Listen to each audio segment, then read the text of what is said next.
Welcome back, ladies and gentlemen, to MMA on the Island, episode 24. I think I'm doing it right now because I think it's 42. Yeah, well, yeah, but 42. Well, shout out Jackie Robinson as well, 42.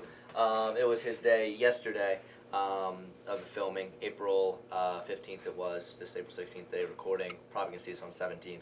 Nonetheless, UFC 300 is here, and it's here and it's gone, just like that.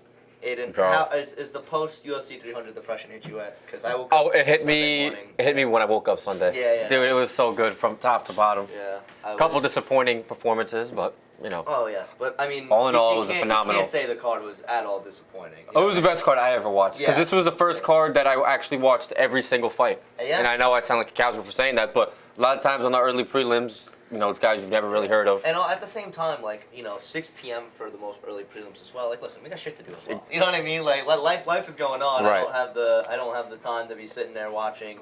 You know what I mean? Like two guys making their debut on the undercard. Right. I know there are people that do that, and I give you a hell of a lot of respect, sir. You are a bigger mixed martial arts fan than I am.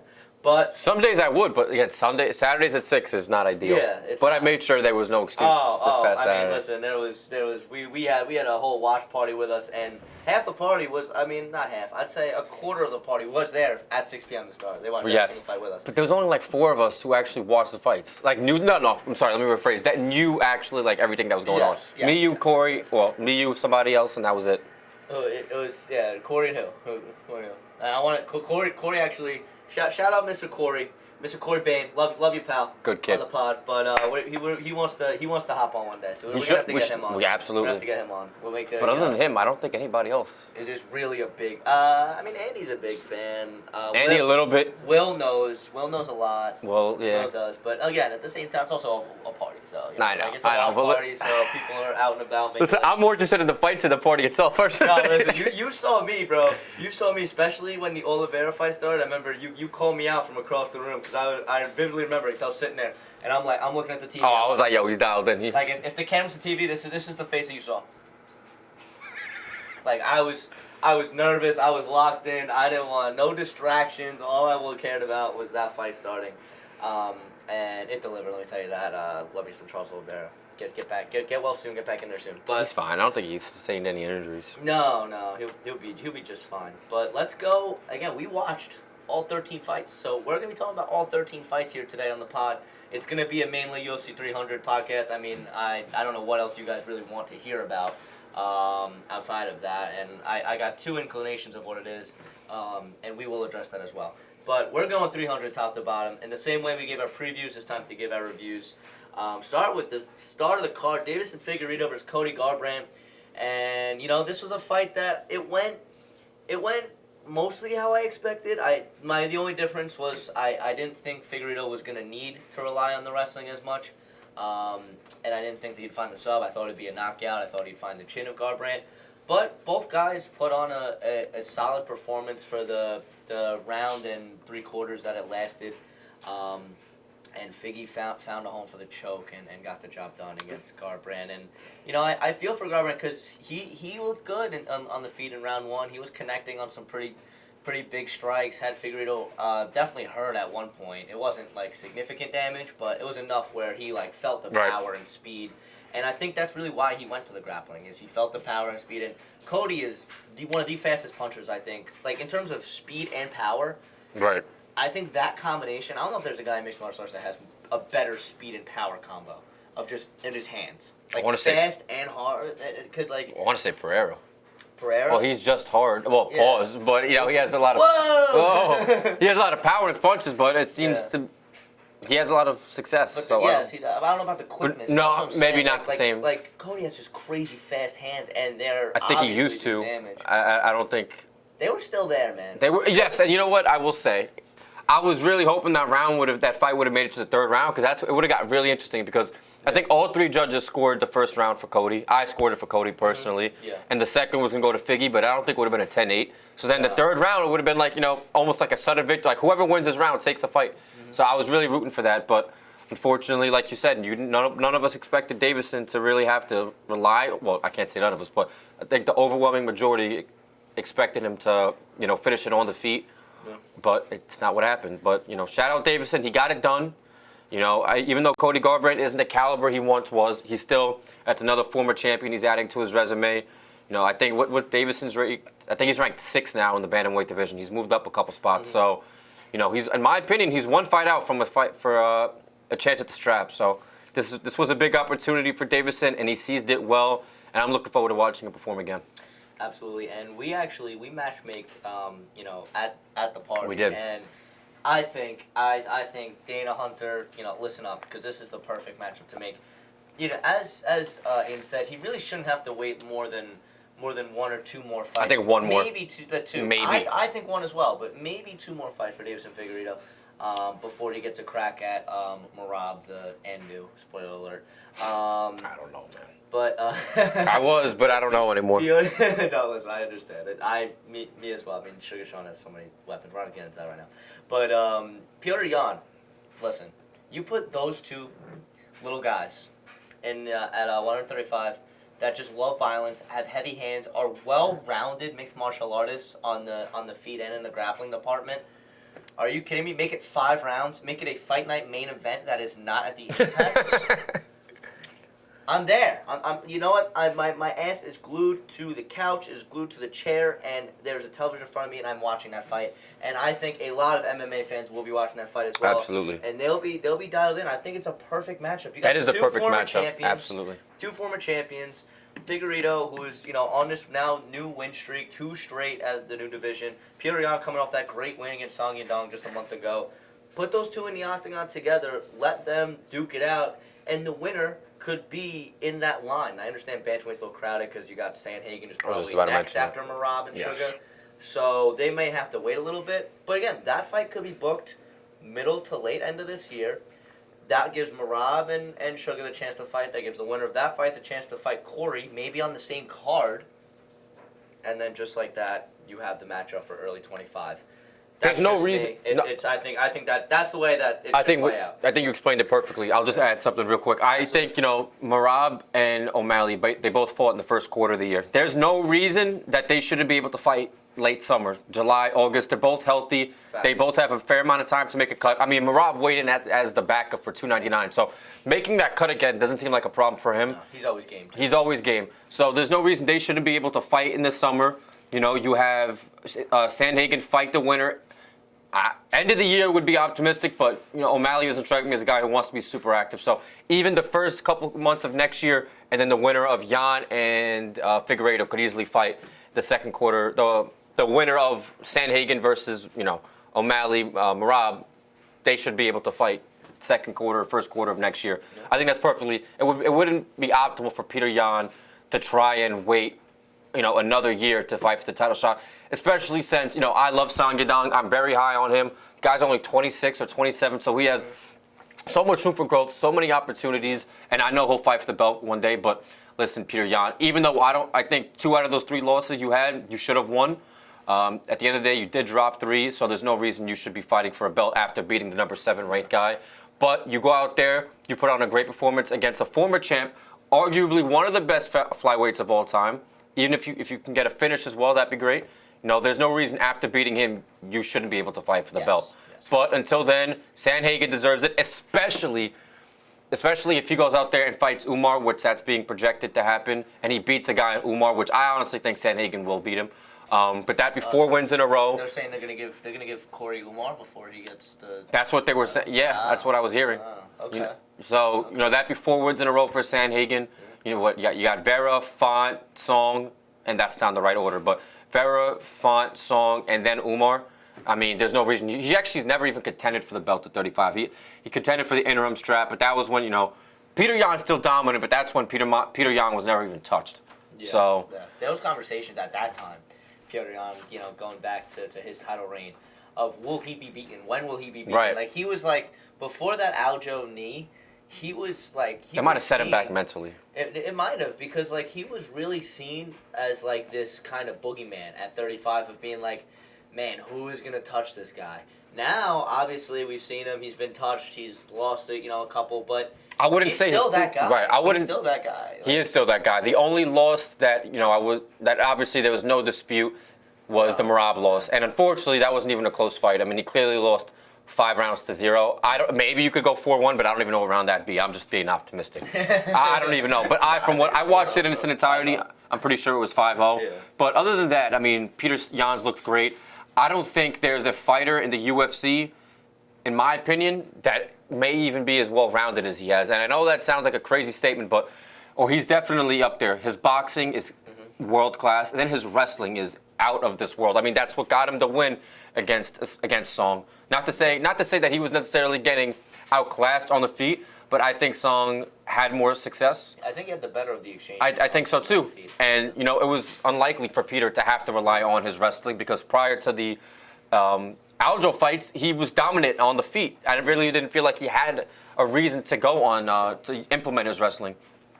So this version of Peter Yan, this versatile fighter, he can be deadly. And I'm looking forward to seeing that fight happen. I think that's the fight that will happen. Has to happen, Dana. So make it happen. But let's go to the people's main event of the night. Bobby Green I wouldn't versus say that. Jim motherfucking Miller. Bruce Buffer couldn't say it. I did on the pod because we are PG-13, teetering rated R here. Kids, if you're watching this, don't watch it. Turn it off. Actually stay because you're going to learn a lot about fighting. So this was a fight that, I mean, man, I was pulling for that motherfucker Jim Miller to make it 100W, 200W, 300W. But they fed him to the Lions in the fact that it was in Bobby Green. And outside of that first round where he had his moments, I don't think he won the first round, but he had his moments. And he hurt Bobby a little bit. Two judges actually scored for him to win the first round. Yeah. I really thought. No, I mean, to be completely honest, when we were watching it together, I was saying that Jim Miller won the first round. No bias aside, if I was a ringside judge, I'm going 3-0 Bobby. And of course, you got to give Jim Miller a lot of credit, his toughness for staying in that fight. I mean, round 3 was just a and Bobby wobbled a couple times too. He did. Listen, he held his own. He got he had Bobby hurt, but at the same time, he was a punching bag once it got to like the third round. Dude, I told you, and I literally after the fight, I was like, this could very well be 30-25, and everybody was like, oh, shut up. They were spewing all type of gibberish, and I knew it was. And one of the judges had it scored 30-25. You could have made an argument that the second round was not a 10-8. It could have been a 10-9, but there's no doubt that third round was a 10-8. And so at the minimum, it could have been 30-26. Because, like I said, although Jim Miller had a couple moments in the first, I think Bobby Green, throughout the majority of that first round was the one with the success. So great performance by Bobby Green. And, I think he knows at this point he'll probably never contend for a belt, especially after the way he got brutalized against Turner back in December. I don't know if his chin's going to be the same or maybe mentally. I don't know. But maybe the mental factor isn't the case because he looked great in this performance. Although people are like, well, Jim Miller's 40 years old. Yeah, Bobby Green's 37. People think this guy's 30, 31 years old. This guy's been in the game for when I was still practically not in diapers. That's a bit much. But I was like in middle school or elementary school. This guy's been in the game for a minute. And I love the call out against Paddy Pimblett. And I think he could be the one, no doubt, to give Paddy Pimblett his first loss in the UFC. And there's nobody more that I would love to see lose than Paddy Pimblett. I know I sound like a hater.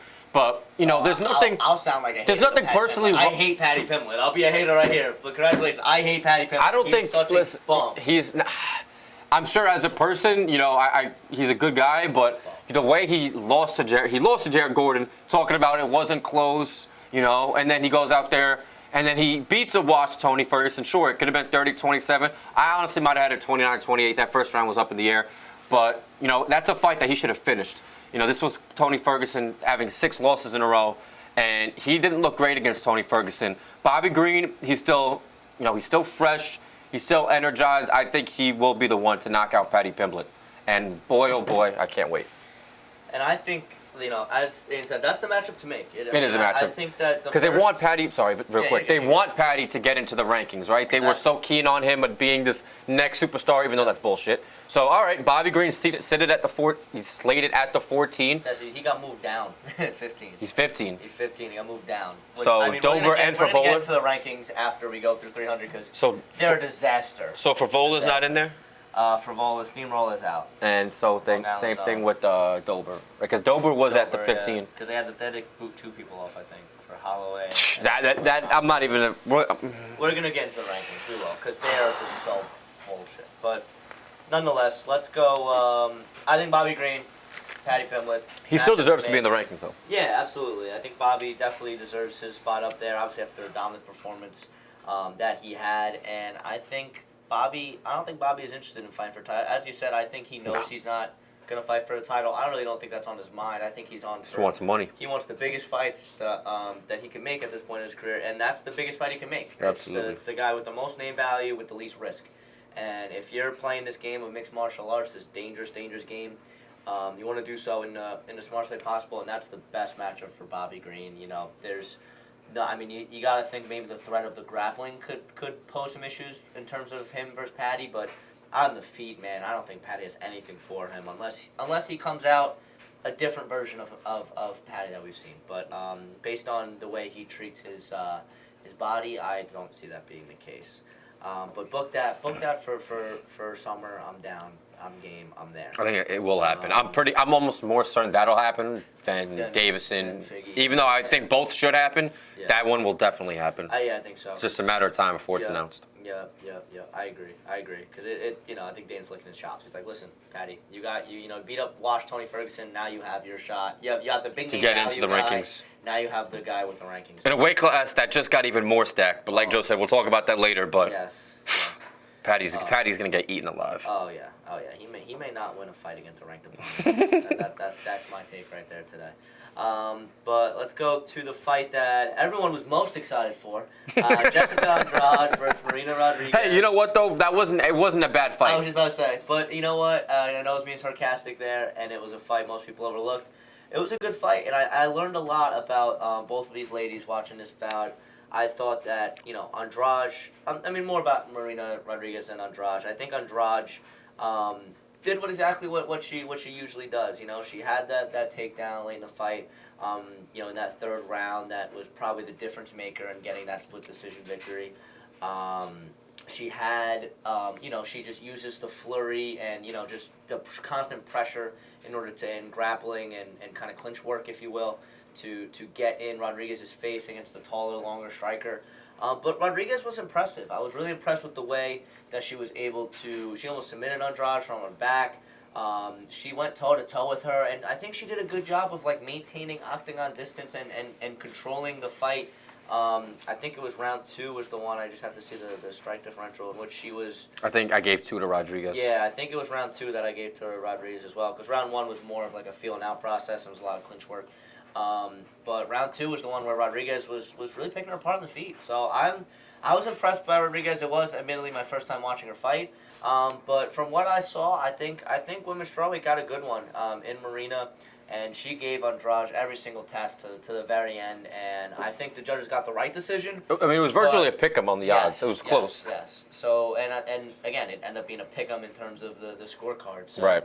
I do think they did the right decision, but super close. Wouldn't have been upset if Marina won it all. You could have given her any of the three rounds were really open. I think to either fighter depending on what you value and how you saw the fight. But great fight by those two women. They put on a really close, good decision and held their own on UFC 300. So respect to those ladies. Absolutely.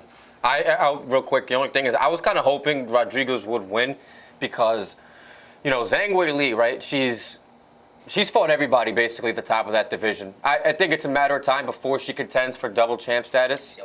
She got one more, and I was just about to mention that one. I was about to mention that. Yep. Obviously Tatiana Suarez, she's undefeated. She hasn't been beat yet, so that's a very enticing fight to watch. But if Zhang can get past Tatiana in a hypothetical matchup, well, I don't think it's really going to be hypothetical, but for right now it is, then I don't think Zhang has ever fought Rodriguez. So if Rodriguez could have beat Andrade, she would have been, the next one after Suarez. So I was really hoping that would have happened. But, maybe Andrade has won 2 in a row. She's kind of recuperating from a relatively lackluster last year. I mean, she went 2 and 3, but got finished 3 times. So for her to go out there and win 2 in a row, this is good for Andrade. Maybe one more win, I don't know against who, but maybe she could contend for that belt again at strawweight. I think, that'd be a pretty easy task for Zhang Weili because she... even though her 2 defenses so far have been decisions, they've been lopsided decisions for that matter, and they're not boring decisions either. So Zhang Weili's looked great, and I know we still got to talk about her, but I was just rooting for Rodriguez for the fact that it could be a fresh face for Zhang. Yes. That's the wait. Let me make sure they haven't fought. I think Andrade versus Amanda Lemos could be the fight to make there. The 3 versus the 4. Lemos coming off her victory against Dern recently, and that Apex main event, right? That was recently. That was a headliner, and that was one of the weaker Apex cards. But she got the job done there, and I think Andrade was the 2 straight victories. I think it makes perfect sense for those 2 ladies to get after it, and potentially be Weili's next opponent after obviously Suarez is going to have next. So that goes without saying. It's not booked, but it might as well be. I just hope that fight happens this year because this was, I think, because 15 is kind of a stagnant division. Zhang only fought once last year, and that was the middle of last year. And she just fought this year, so hopefully she doesn't have to wait till next year to fight again. She'll probably get back in there. I don't think Suarez is going to want to wait. I don't think. Well, she got hurt. Remember? I don't know what the injury was, but yes.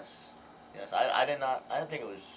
I mean, you can find out, right now, but I don't remember it being anything that was like going to jeopardize her fighting this calendar year. Yeah, honestly, I think she might be a favorite if they fought for some reason. I had a weird feeling. I mean, I don't know. I mean, she's not that young. She's 33. I think she's the bigger fighter, right? How tall is she? She's pretty tall. 5'5". 5'5". Yeah. She's 25. I thought she was 15. No, she is 15. But Zhang's 5'4", so it's not really a big difference. Oh, okay. I don't know. I feel like Amanda, or Tatiana rather, just like looks bigger when she's in there. You know what I mean? Like she looks like the she does look girl. big. She definitely. I think she weighs more than most of the. Nobody looks bigger than Kayla Harrison. We'll get into. She's a fucking unit. The man herself, but. I feel bad, yo. She gets a lot of crap for being a trans. Like, the woman's obviously. No. And she's she's never failed a drug test. No. I'm not saying this directly. I know. She was she was a world champion judo. I don't know if you say. I don't want to say judo player, but judo grappler. So she's a beast. I like Kayla. She's world class, and I joke around just because she is. No, but the comments always rip her apart. Like, who let this man into the UFC? I'm like, bro, stop. Yeah, like, give her a break. Take it easy, guys. But MMA fans are ruthless. No, I know, so and I love it. I know, me too. So I don't give them any flack. But I listen, and before I say anything else, I just want to say I'm sorry. We're gonna have to talk about Jalen Turner now. I know. I'm gonna keep it very brief. God no, he's gonna go on a 20-minute. God damn it, Jalen Turner. Did you not do any grappling? Can I just say my piece real quick first? All right, I'm gonna keep this brief, guys. Listen, Jalen Turner disappointed me. And you know what? And I'm not just saying this to sound like I'm a genie in a bottle, but I had a really bad feeling that, not to say he was going to get finished, but he was going to get out-grappled. And that's how we lost the fight, because even when, and it was a good stoppage, but he wasn't landing any of those punches to the face. Turner was just shelled up with his forearms covering. I mean, that's obviously going to be easy stoppage for any ref. When you're in the fetus position, shelled up, you're practically throwing in the red flag or the white flag. You don't want any piece of it, but I'm not even trying to defend Jalen. Maybe it's because, that abysmal stoppage late last year with Bobby Green when he probably took years off of his life, and the referee for some reason just decided to take a coffee break and never stop the fight. Maybe the same thing with Renato. I mean, he got knocked down pretty bad and he didn't want to continue to go. But that's just a fucking idiotic mentality, dude. You gotta finish the fight. And Jalen Turner's a guy with so much potential, but I don't know if it's time to move up a weight class. I don't know what the deal is. Because that wrestling is pitiful, and he should have known in the back of his head that Renato isn't a big striker. He implements his jiu-jitsu and his wrestling game heavily. So I don't know what went on in the training camp. I don't know how much they were practicing the wrestling, or if he just didn't practice at all. But this is pretty bad, dude, because you got a guy, like I said, with so much potential, and he's throwing it away. Because now you're 7-5 in the UFC. That's not a great record, and the guys at the top of that division are practically all well-rounded, and you are the least well-rounded fighter in that division. So you need to fucking figure something out. Chances are you might be fighting a guy who's not even ranked next. Probably a guy in Dober or a young up-and-coming lightweight. I don't know, but God damn it, Jalen. It was infuriating to watch that because I saw that knockdown and I was like, okay, the fight's over. But instead, you decided to just walk away like nothing happened. I know the 300K is enticing. I get it, but. Renato, on another hand, even though I think you're pretty boring, I like you as a person, so I'm not going to factor in my hatred too much. But yeah, your striking you're like the opposite of Jalen. But you got the job done, so I can't dispute it. This is 3 in a row for Moicano, 2 finishes in the last 3 fights, and I'm happy because he didn't fight last year. So for him to have 2 fights already in the first third of this year is really, it's encouraging to watch. He should definitely be fighting up next. There's no reason he should be fighting anybody under him unless he's getting a big bag, which I know Moicano wants money. That's his trademark. So we'll see what he wants to do. I love that. I think a guy in Dan Hooker would be optimal for him. I think Hooker's at the 9 or 10. He's actually above 10 Hooker. And Hooker's 11, but so maybe Dariush or something. That's not a bad fight at all, though. That's not a bad fight, but I think if he fights under him, it should be, like I said, Hooker or maybe a guy in Dariush who has dropped the ball twice in the first round. Either way, Moicano, he's getting some traction. I think he needs to figure something out on the feet because his on-the-feet work isn't too great. But I said my piece about Jalen Moicano. You looked solid for the most part, but you got to become a little more well-rounded because your lack of ability to perform on the feet is going to be turned down quickly when you fight guys ranked above you. But other than that, I said my piece. Good job, Moicano. Jalen, you got to figure it out, bud. No, you know what, Jalen? This is what he has to do. Listen up close. Come here. Bring the camera. Jalen, I need you to take a one-way ticket, right? And you're gonna the destination you're gonna go to. It's called Dagestan. I was waiting for that. And what you're gonna do is you're gonna find he's still a young man. He's in his late 30s now. His name's Khabib Nurmagomedov, and you're gonna sell your soul to him. And in exchange, he's gonna give you 3 years of hell. But after that, you are gonna be a UFC champion, brother, because you are gonna be 155 pounds, 6'3", and you're gonna have Dagestani level grappling. Sky is the limit. You're already amazing striking. I give Turner all credit. He's should have finished that fight. He could have very well finished the fight, and I'm not. Aiden said it best, so I'm not even gonna reiterate what he said. I'm sorry. I know I said I'd save something 30 seconds, but I get animated. I knew it was coming. It's okay. Listen. When I'm gonna get into it as well. When we keep going here, when it's my guys, I get it, bro. The passion is there. You got to talk about it, But yeah, no. On a serious note, Jalen Turner, obviously what I just said is extreme, but god damn it, you had to know Moicano's game plan was gonna be. No one wants to be on the feet with Jalen Turner. Robert Moicano's a big 155er. He's 5'11". Jalen Turner's 6'3". There's nobody who is even close to being in terms of the striking and distance. There's nobody. Everyone is gonna be the shorter fighter, and in terms of arm length and size at 155. The second biggest is Dan Hooker at 6 feet. Yeah. So he already has a 3-inch difference on the. I mean, they already fought, but I'm saying he already has a 3-inch difference on the second. So there's no reason why Turner, and obviously his striking's fantastic. We saw it on full display in round 1, before he just got absolutely wrestle-fucked in round 2. Where he hurt Moicano multiple times and got the knockdown and should have gotten the finish if he jumped on him. I understand being a little hesitant about going to the ground against a BJJ guy, but again, like Ian said, at some point you gotta say fuck that and just rain down. If you go down and rain punches and elbows, they're not throwing up triangles and arm bars. I promise. They are fighting for their life and trying to get up. So I think that's what Turner should have done, and I think that it could be talking about a very different thing here. But I think more importantly, more than anything else, give my credit to Moicano and his grappling. I think you're a little sleeping on his striking's decent. I like his kicks. I think his kicks are pretty solid for Moicano. He uses them well to just create distance. But outside of that, Turner, you need to take some time off and just grapple, brother. Because I don't care if you're fighting a pure kickboxer next.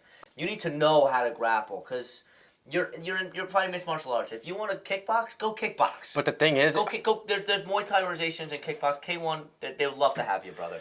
The thing is, though, learn how to freaking grapple. No, you're right. But the problem is, you're right. But the problem is, I feel like he's at a disadvantage because he's at 6'3". Most of the guys he's fighting at, I feel like at lightweight are 5'10", 5'11". But I feel like 5'10" is a relatively accurate height for a lot of these fighters. So he's already 5 inches taller than them. It's kind of hard when you're taller than them to get that leverage on them. But that's not an excuse. You're a professional prize fighter at the end of the day. You got to figure it the fuck out or move up to welterweight where you have a bunch of guys who are 6 feet. But either way, Jalen, I don't know. I'm done. I rest my case. I don't want to look at the screen anymore between Jalen and Renato. I want to see the Renato win. I get fucking pissed. Yeah, I get it, brother. So now let's go to Sadiq Youssef versus Diego Lopez. Gosh.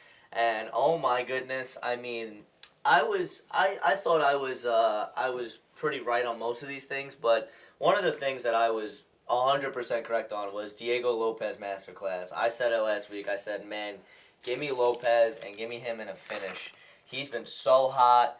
He's been knocking dudes out. I think I said round 2, but he didn't. Minute and a half is all he needed. That's all 3 of his finishes have been within like a minute and 35 seconds. And he's just, man. I mean, I know we're only seeing the striking, but I know we watched fights in the past. He has good grappling too.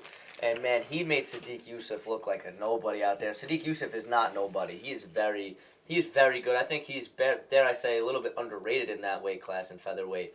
And he just picked him apart, man. Oh my goodness, the finishing sequence was a nasty. He had 2 knockdowns. Yes, yeah. I mean, he had 2, and they were just both. They didn't even count 2. Oh, yeah, they did count 2. But I mean, it was Diego Lopez. You have my heart, sir. I mean, listen. I like the guy a lot. I like him a lot, and I love I love the message of the tattoo he has on his chest. But that got to be one of the grossest tattoos. You know what? I thought it was gross, but this is going to sound really homosexual, so I'm going to put a big pause on here. Because I'm nothing against the homosexuals, but I'm not a gay man, right? So it says, dream it, believe it. I think the way his body's shaped, he's pretty athletic looking. He has a nice body, so I don't think it looks too bad on him. But it is a kind of a gross looking tattoo. But I think it complements him well. So I don't think it's that bad. Maybe it's because I'm becoming really high on Diego Lopez, and I'm not trying to sound like I'm hopping on the bandwagon or whatever, but I know I've said things about fighters trying to learn English. He's actually done an English interview. His English is improving every single fight that he seems to be in. So, I mean, you already won my heart there. But taking that aside, fighting-wise, I mean, he's honestly one of the most intriguing fighters in the UFC, if not the most, especially because, he's fought 4 times in a year. I mean, he debuted against Moscar in May of last year, and ever since he's won 3 straight. So he's been extremely active right now, and the way he's been able to finish his fight so quickly, he's a guy who deserves to be fast-tracked. I mean, when you're laying it on these guys, finishing them in the way you have, there's no reason why he shouldn't be fighting for a championship, 6, 7 fights into his UFC career.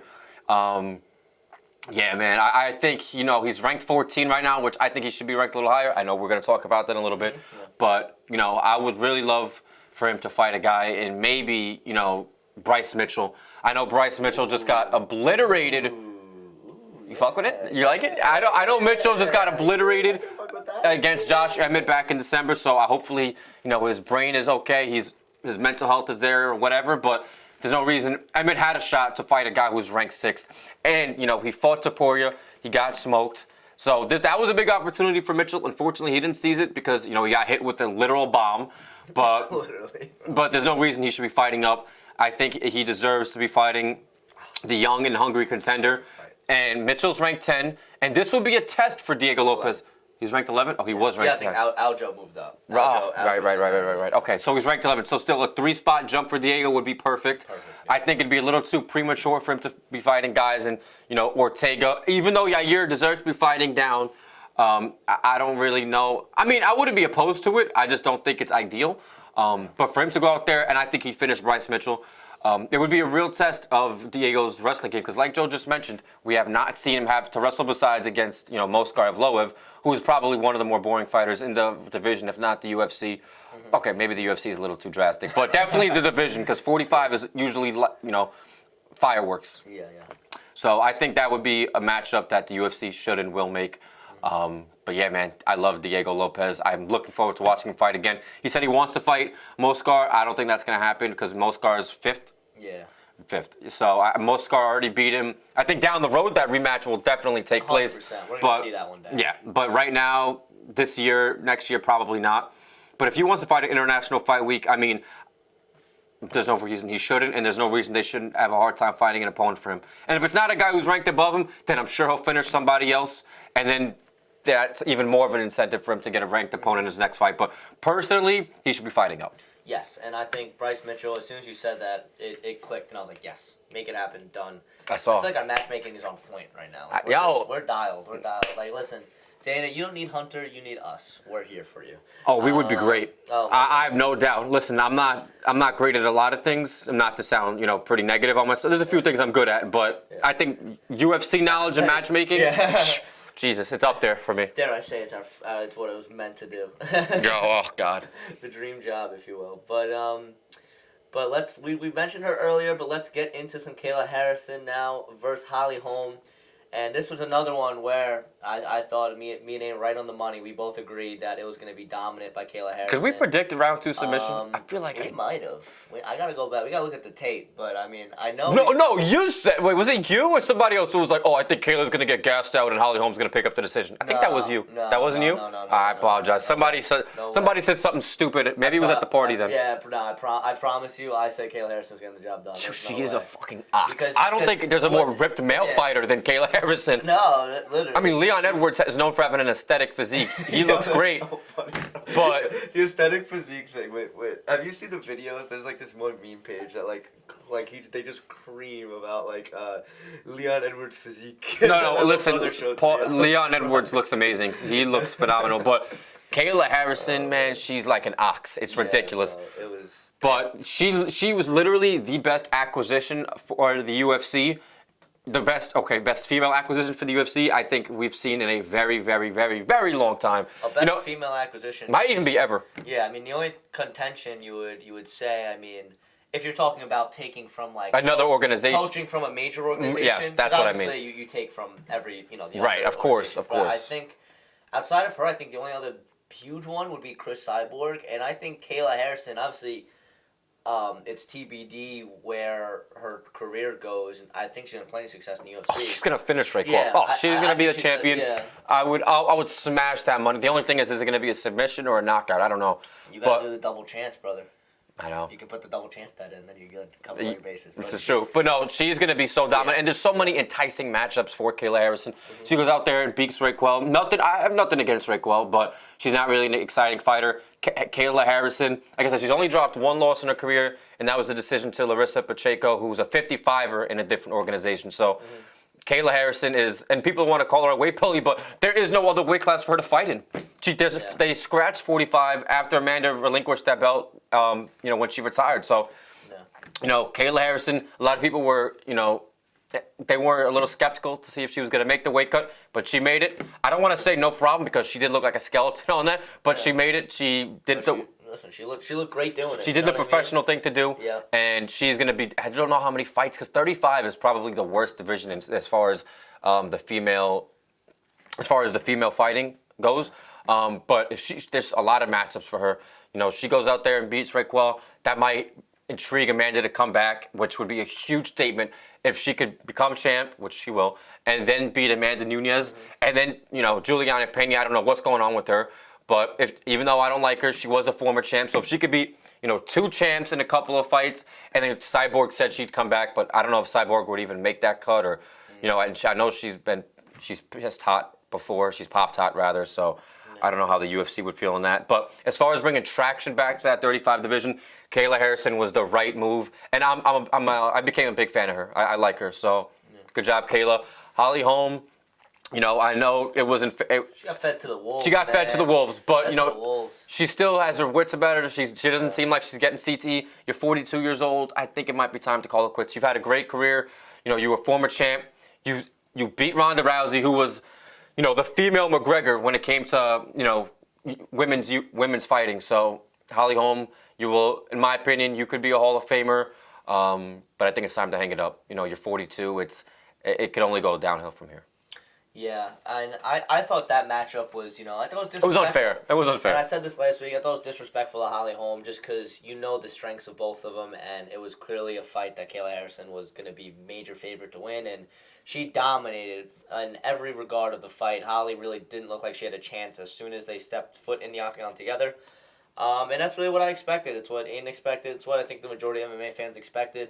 But, as Aiden said, just to reiterate, she's probably one of, if not the best female acquisition that they've gotten from a major organization. Poaching one of their best fighters in quite some time. And she has the personality and already the following, with everything that she got going for her and the name she's built for herself in judo and the PFL. So she's gonna be a great. I think she will be a great champion. I know for sure. I mean, I would bet a lot of money on the fact that her next fight is for the belt against Raquel Pennington because no reason it shouldn't be. Yeah, unless it is Juliana Pena who has a little bit of a stake in terms of wanting to get a title shot, and even then it's a weak claim at that. She's been inactive for 2 years. Yeah, Kayla Harrison is the logical next step. But that would still be good for Kayla Harrison as far as her UFC career because you, like I said, you go out there and you beat a former champion. That would be 2 former champions in the first 2 fights. I mean, that's almost Poatan-like motion. But either way, though, she deserves to fight for the belt. Not even because it's due to Juliana's inactivity, but there's no other contender. I mean, Buena Silva looked horrible in her fight against Raquel. I know also that Caitlin Vera, she hasn't fought in a minute, right? Yeah, she fought was July 23. Right, okay. And she's already lost a split decision to the champion literally last January. So, I mean, we're just getting we're going to get repetitive at that point. Yeah. I think she will fight for the belt, but if for some reason she doesn't, then it has to be Juliana. Yeah. But there's no other contender for Raquel. That's the thing. No, I mean, yeah, I think it's going to happen. I think you could even... It's enough to co-main a pay-per-view for sure. Not main, but not with Raquel there. If it was Amanda and Kayla, absolutely, that could main it. That's exactly what I was going I'm sorry, brother. I didn't mean to take the words out of your mouth. No, I was actually just about to say, I'm like, but I think it really sets up, and and this is one of those things, I had mentioned it last week in terms of the whole Conor scenario, and Dana's wet dream, another wet dream of Dana's, don't ask about my sources on these, but is Kayla Harrison gets the strap, right? And then he calls up Amanda Nunes, and Amanda Nunes wants to come back. And then Amanda Nunes and Kayla Harrison headline a pay-per-view. That's a pay-per-view that very easily 2 female fighters are going to headline. Very easily going to do great, great numbers. And is a fight card that, as long as you build it well around that fight, I mean, listen, you're going to sell out the arena. That's a fight. I'm buying that pay-per-view for that fight. I mean, I think it's big enough to be at that level. Who do I think wins that fight? It depends on what version of Amanda we get, I think. If we get Amanda, at her best, I don't think even Kayla can beat her. But I think the striking will just be too much for her. But I mean, I don't even know about that. But again, like it would be a pick'em fight, and it would be probably the biggest fight. I know Nunes and Rousey is technically the biggest fight because it was Rousey's return and Nunes was the up and coming dominant champion in terms of female mixed martial arts of all time. But I think this fight, in terms of the actual fight itself, like the quality of it, I think it would probably be the biggest fight in women's MMA history. I agree. I think it has to be. You got somebody who would be a champion. We're just going to assume that Kayla is. And then you have the female GOAT versus somebody who is an amazing, had an amazing career in judo, has had an amazing MMA career, and would add to her legacy by having a belt and would be the current champion. And then the old champion trying to get her belt back. I mean, the storylines are there. I know they've talked about each other in the past because that's what happens when you got 2 badass motherfuckers in different organizations. They're always talking about wanting to fight each other. Think Francis and John Jones. But it's I think it's bound to happen. If I had to take a guess when, I say that could be something I see late next year, 2025. I think, or even summer 2025. Oh, Nunes and Harrison? Yeah, I mean, I don't think this is a fight that's going to happen too far in the future. I think it's going to be sooner rather than later. Especially because Nunes, I think this will probably be like a one-and-done thing for I think her. so, too. But I think she's going to want to. Because I think Kayla Harrison, if she gets that strap, I low-key think Kayla might call her out. Be like, hey, listen, Amanda, I know you got some left in the tank. Come fight me. Because she knows the numbers that would do. Dana knows the numbers that would do. And I think it would be a perfect matchup that would bring a lot of fanfare. So... hopefully, I'm just speaking it into existence. I know us as MMA fans, we want it. But, at the end of the day, if we don't get it, regardless, Kayla Harrison, amazingly dominant performance, great finish, and just a great start to what I believe will be a great UFC career. I couldn't agree more. So let's go to Long Island's own Aljamain Sterling against Calvin Kattar. We haven't made out the prelims yet, folks. That's just how stacked this card is. Man, it was a one-sided performance by Aljo. I can't say it was his prettiest performance. I can't say it was an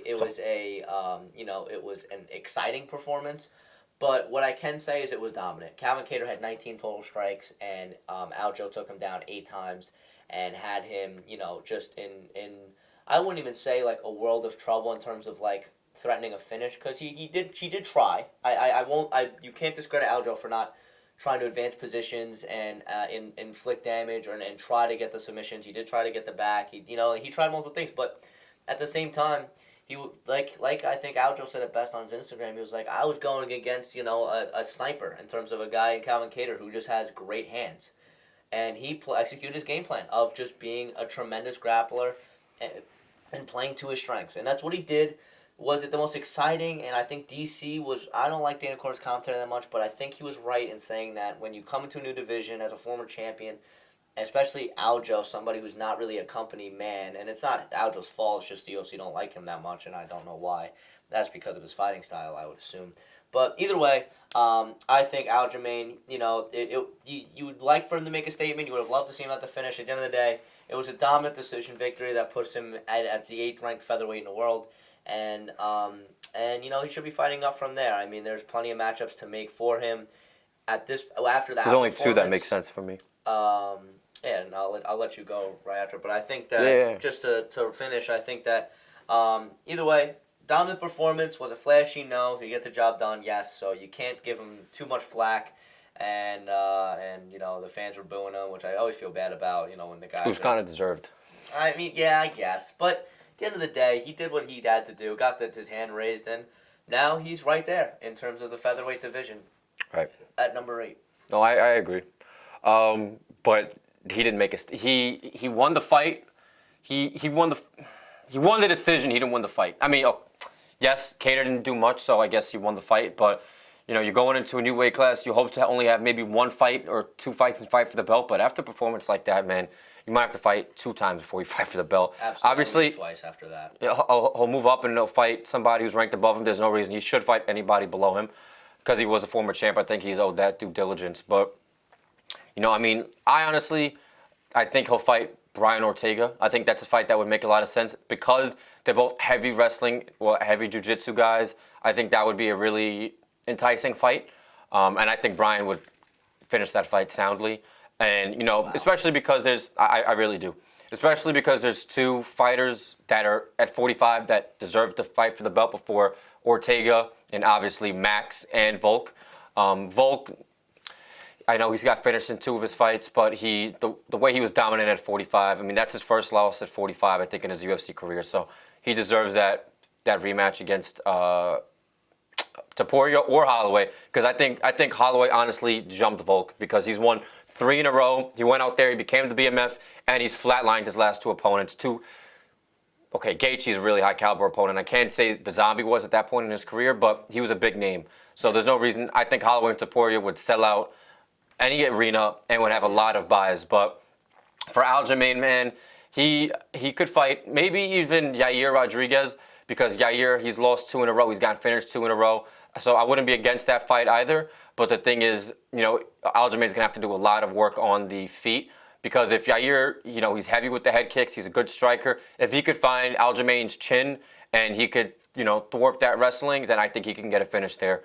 Asking a lot, though, of Rodriguez to thwart wrestling. I mean, he's almost in the same category of... Like Jalen Turner? Of Jalen Turner, of being in the fact that, do you even grapple in camp? It's just... No, I 100% agree. But I think, if he fought Josh Emmett, I think Josh Emmett eventually might find his chin and fucking kill him. Mm-hmm. But we'll see what happens. He chokes out Josh Emmett quickly. Yeah? But, yeah. I mean, it's a possibility with Josh Emmett. I'm not saying it's likely, but anybody's susceptible to basically death when they fight Josh Emmett. Yes. You know what I mean? And that's why Topuria, I think, got a decision against him and didn't finish him because he was not reluctant or hesitant, but he knew the power that he possessed. He didn't feel the same way against Volkanovski when they thought. That's why he took more chances. The finish, right. Like he was. Against Volk. Yeah. But, we're here to talk about Aljamain. Mm-hmm. So he definitely deserves to fight up. Maybe Arnold Allen, because like Joe and I just agreed on, he'll probably have to fight twice before he fights for a belt. Obviously, he needs 2 wins.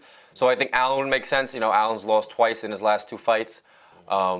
Brian Ortega would be good, but I think that's the ideal. I think that's ideal for both parties. I think Brian wouldn't. I don't think Brian would deny that fight either. Yeah, for me, I think it's 6 through 3, and you got Ortega, Rodriguez, Evlov, and Allen. I think all of those guys make for interesting matchups for Aljo. I think Yair is the best matchup for him in terms of getting Styles, a win, right? Stylistically, because I think he would choke out Yair as well very quickly. I think that fight would be reminiscent of the Corey Sandhagen fight against Aljo, way back when during the COVID Or I think Well, it's, I I might think have it to was take. just very post-COVID. Yeah, no, it was post-COVID. Or But yeah, I very- know that was at the very Apex. close, I think that was at the yes, Apex, right? Yeah, I think it was when they were still just only Apex. Right, maybe not Ortega. I think Ortega and Evloev would be. I think that's be number one contenders fight personally. Oh, between 3 and 5. That's Yeah. Ortega. Well, So okay. maybe good market, rule out those yeah. two. But I think Allen and Yair would be perfect for Aljamain. As far as maybe not stylistically, besides Yair, but as far as him fighting up, because again, he was a former champ. He got the job done. And I'm sure there's nothing more than Dana would want for him. Even though, again, I don't really understand the hatred besides his fighting style, but I'm sure he would love to see Aljamain lose and have to not fight for the belt at 45. Yeah. So if that's the case, then feed him to a guy in Arnold Allen who has powerful hands, or Yair, who's a sniper on the feet for the most part. So we'll see what happens, but I think those two make the most sense. No, absolutely, and I think that he does add some fresh blood, some excitingness at featherweight, and I think that I'd love to see an Aljo headline a fight night in this next fight. That's maybe an interesting call, but let me get 5 rounds Aljo versus Yair or Allen. I'm game for that. I think that'd be something not at the freaking Apex, goddammit. But that goes without saying. I don't want anything at the Apex. But let's go to the featured prelim of the night. Again, someone made to the main card. Crazy. But Yuri Prochazka versus Alexander Rakic. I mean, oh my goodness, did this fight. And this was, did we say this on the pod last week, or did we just say this amongst ourselves? Like, this was the fight that we were thinking, all right, if there's going to be any letdown, it may be this. And we were wrong. We were both wrong. Very wrong. Oh, I've never been so happy to be so wrong. It was a round one that, I mean, listen, I thought Yuri may not get out of round one. It was a dominant showing by Alexander. I mean, he hadn't fought in, what was it, 2 years? Almost 2 years. Okay, almost 2 years. And he comes out and just looks so good against Yuri. But then round 2 comes, and Yuri cracks him. But he still looked good, Rakic, in the beginning of round 2. I'm saying it was a very that's close round. Yeah, but I mean, listen, at the end of the day, Yuri he was able to, he found the takedown. That wasn't really significant. It was more the striking on the feet and just getting him hurt, and ended up getting the TKO. But, I mean, oh my goodness, man. I mean, you got to give credit to Yuri Prochazka. After round 1, I was like, oh man, Alexander got this. This is going to be wraps. And then he just completely flipped the switch, proved that he is a real-life motherfucking samurai. And, you can clown on his training style and the videos and punching trees and all that crazy shit that he does all you want. But he backed it up. But it works in the octagon, and he got the job done, and he is officially back. And that win put him number one, back at the number 1 contender spot. Do I think he's going to get the rematch? No. I think it's Magomedov Ankalaev's, shot to there. I think that's pretty cut and dry. But, man, he looked great. What a performance by both guys. I don't think either guy's stock dropped at all. I think they both... It's one of those fights where both guys' stock rose. Because Rakic just looked so good in round 1. And he proved that he is can strike with the best at light heavyweight. And I'm really excited for him because light heavyweight's one of those divisions that, man, it's shallow and there's not a lot of guys. I'm like, oh man, I really want to see these light heavyweights fight. No. And he's one of those guys that I'm like, man, I want to see that motherfucker fight. So hopefully the knockout wasn't too severe in terms of injuries and he can come back soon. He's another guy I'd love to see headline a fight night or just be a major part of a main card of a numbered card. And in terms of potential matchups, I mean, who's Johnny Walker? He's fighting Volkan Ozdemir. Yeah, I mean, listen, I could see him taking on the winner of those two. I think that makes sense. They might give him Khalil though. They could give him Khalil Roundtree. Oh my God, I'd love that fight. I love Khalil Roundtree. Because Khalil should be a fight or two away from the belt, in my opinion. He should be. I say Khalil Roundtree. I like that matchup even better. Make that happen. But either way, both guys' stock rose. Great fight. And they just disrespected Yuri. I'm not going to go into my analysis. I think you hit everything on the money. But as far as, I don't understand how Yuri goes from headlining Madison Square Garden to then being on the prelims at UFC 300. I think that was disrespectful because he's only had 5 fights in the UFC, but he's had, not one of them have went to a decision. He's had 4 dominant finishes. I mean, okay, the Glover fight, he wasn't dominant. I think Glover was winning on the scorecards, but he overcame adversity, and he found the rear naked choke in the 5th round. So that's impressive. He just flatlined Dominic Reyes, and he did the same thing against Volkan Ozdemir. And then, he overcame a not-so-great first round and landed a beautiful TKO or sequence of punches on Rakic. So, like Joe said, he's probably not going to fight for the belt next. I think it should be Magomed because we did have a shot at the belt. It went to a draw, but the overwhelming majority of the media had it for Magomed. So I think there's no reason he shouldn't fight next.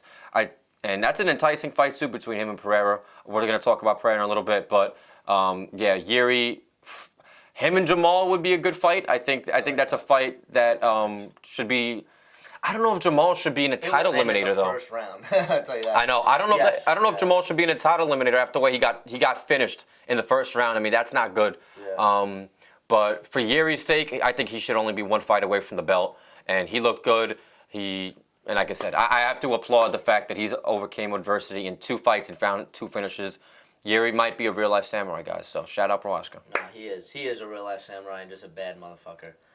So shout out to him. But let's go to the most fraudulent main card appearance of all time: Bo Nickel versus Cody Brundage. And I have to shout this out before we go into the actual fight. The man sitting right here next to me, he's a big fan of the Cody Brundage highlights, and you sent me one. It was good, bro. It was good. It wasn't that bad because they were. It was like a Cody. It was a obviously before the fight. It was like a hype video, and people were like, he has a better chance of storming the beaches of Normandy, does Cody Brundage, than beating Bo Nickel. And I knew he was going to get by himself, and I'm like. Listen, that's egregious. That's an insane take. And this fight wasn't great, but I mean, he definitely put up more of a fight than he would in the beaches of Normandy. I'll tell you that. No, I completely agree. I just thought it was a really exciking video. I think I watched it like 10 times at the gym. It was just getting me amped up for 300. No, it was hype. It got me so fucking hyped. Things like this, like when they were just the whole audio was people doubting him, and then it had some fire music underneath it, and then he got to the highlight, and it was like he had a couple of good highlights. Yeah, and he had a couple of knockouts, and I was like, okay, Cody Brundage. That's what I'm saying. But for Bo Nickel, real quick, because I mean that's the only reason he was on the main card. No disrespect to Cody, it wasn't him. It was Bo Nickel being this highly touted prospect. I'm not going to say that was a lackluster performance because he did find the round 2 finish. And anytime you find a finish, I think if it was slated as lackluster, I think that's a bit ignorant. But a guy in Cody Brundage who was 4-4 in the UFC, now 4-5. I can't even say he was in the middle of the pack fight. You have to put him below average as far as the lack of success he's had in the UFC.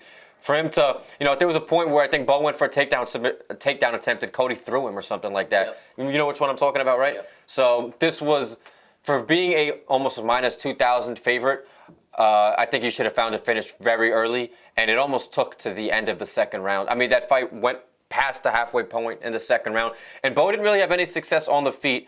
I mean, granted, he implemented his world-class wrestling and he found the finish, so can't knock him there. But for them to have these, hypothetical matchups against Khamzat Chimaev and these really high-ranked guys, and for him to just be fighting tomato cans, if we're being honest, and having that performance he did. I know he wasn't happy with it, but I think there's a lot of pressure we put on Bo Nickel too, and I don't think it really deserves it because at the end of the day, he didn't ask to be on the main card. They just did it because they are so high on him. So I'm a big Bo Nickel fan, but he knew that he could have looked better. I knew he could have looked better. Joe knew he could have looked better. So Bo, just keep doing your thing, man. But I think it's imperative that you get a little more. His striking will never be to the level his wrestling is. I mean, Bo Nickel, 3-time NCAA champion, 4-time runner-up, Hodge Trophy finalist, which for those of you who don't know is the best wrestler in the nation. You can't top those accolades, but I think he should show that he's successful on the feet in his next couple of fights. So people don't think, oh, he's just a wrestler. He knocked out Val Woodburn, fine. Val Woodburn never fought in the UFC, and now he's 0-2 in the UFC. He just fought again. And then he fought Jamie Pickett, a guy who's not even in the UFC. And prior to his submission, he kicked him in the nuts, if we're being honest. So I think there's a lot of questions about Bo Nickel, and I think this fight added even more questions as far as his lack of ability on the feet. But yeah, Bo Nickel, I don't know if he's going to get a ranked opponent next. He called out Kopylov or Hernandez.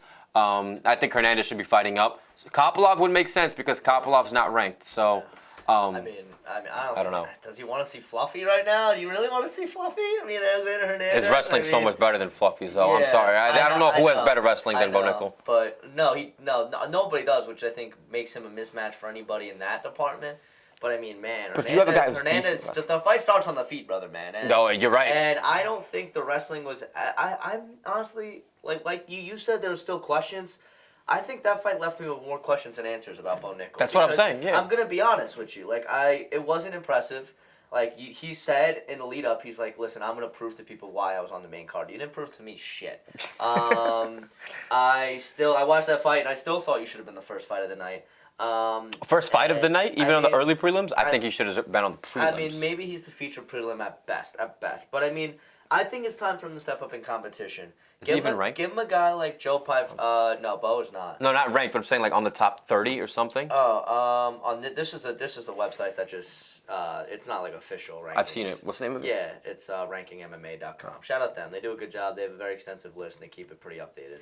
But honestly, like give him somebody who's actually give him like a Joe Pfeiffer. I know you don't want to have all these young guys going up, but Joe Pfeiffer just lost a decision in a fight that he was slated to win. That could be a matchup to make.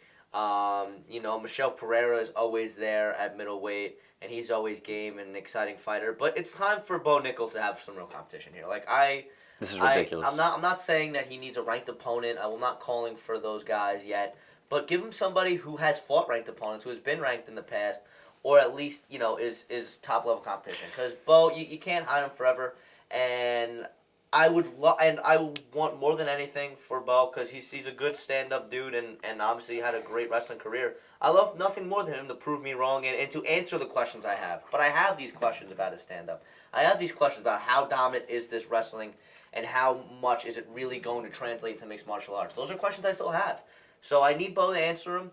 And I think the UFC needs to do it by giving him guys who, again, he's one fight away, I think, from a ranked opponent. Because he's only 3 fights in the UFC, and they are taking their time with him. But give him somebody who's actually, like, a quality opponent. Don't give him another trash can. Give him somebody that is going to test him and prove something. Because at the end of the day, he has a lot to prove and in his young career.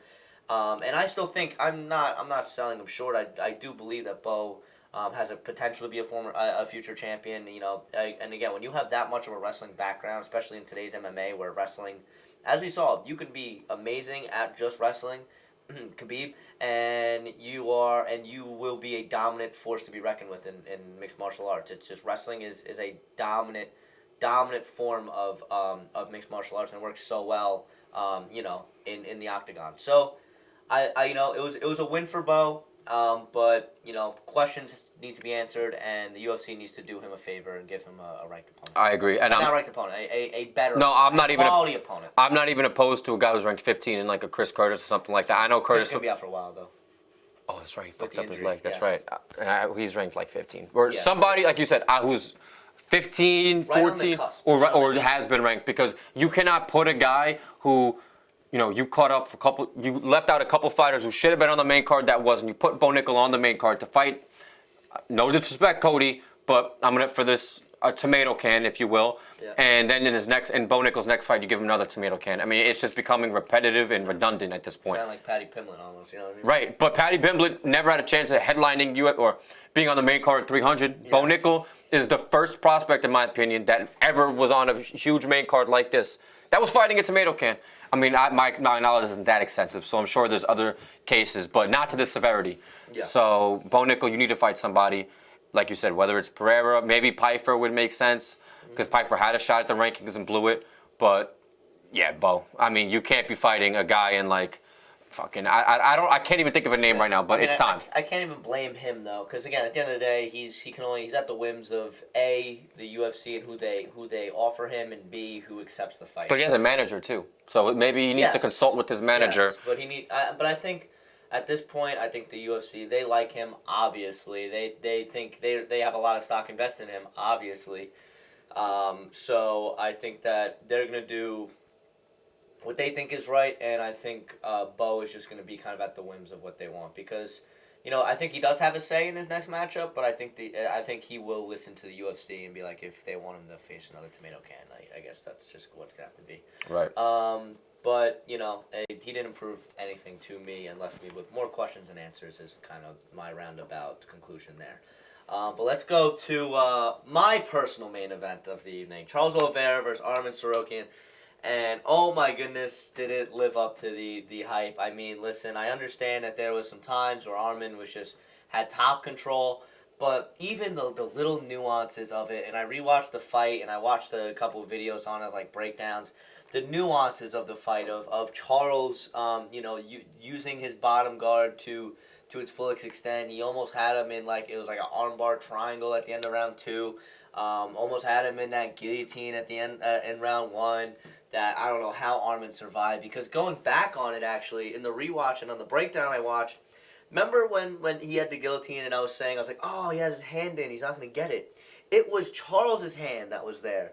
It was, the technique was, how the technique of a guillotine is like this, and you're supposed to bridge your hips up and crunch your body, like you're supposed to crunch, so that that's how the tight works, yeah. right?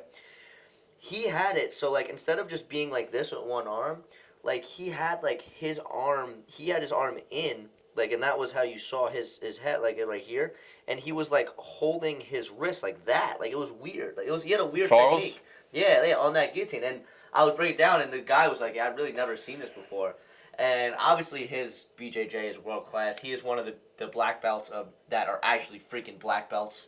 I'm sick of all these fake black belts in the UFC. BJJ black belt and can't even throw up a freaking triangle correctly. Right. What is going on? Nah, makes no sense. Can't grapple at all.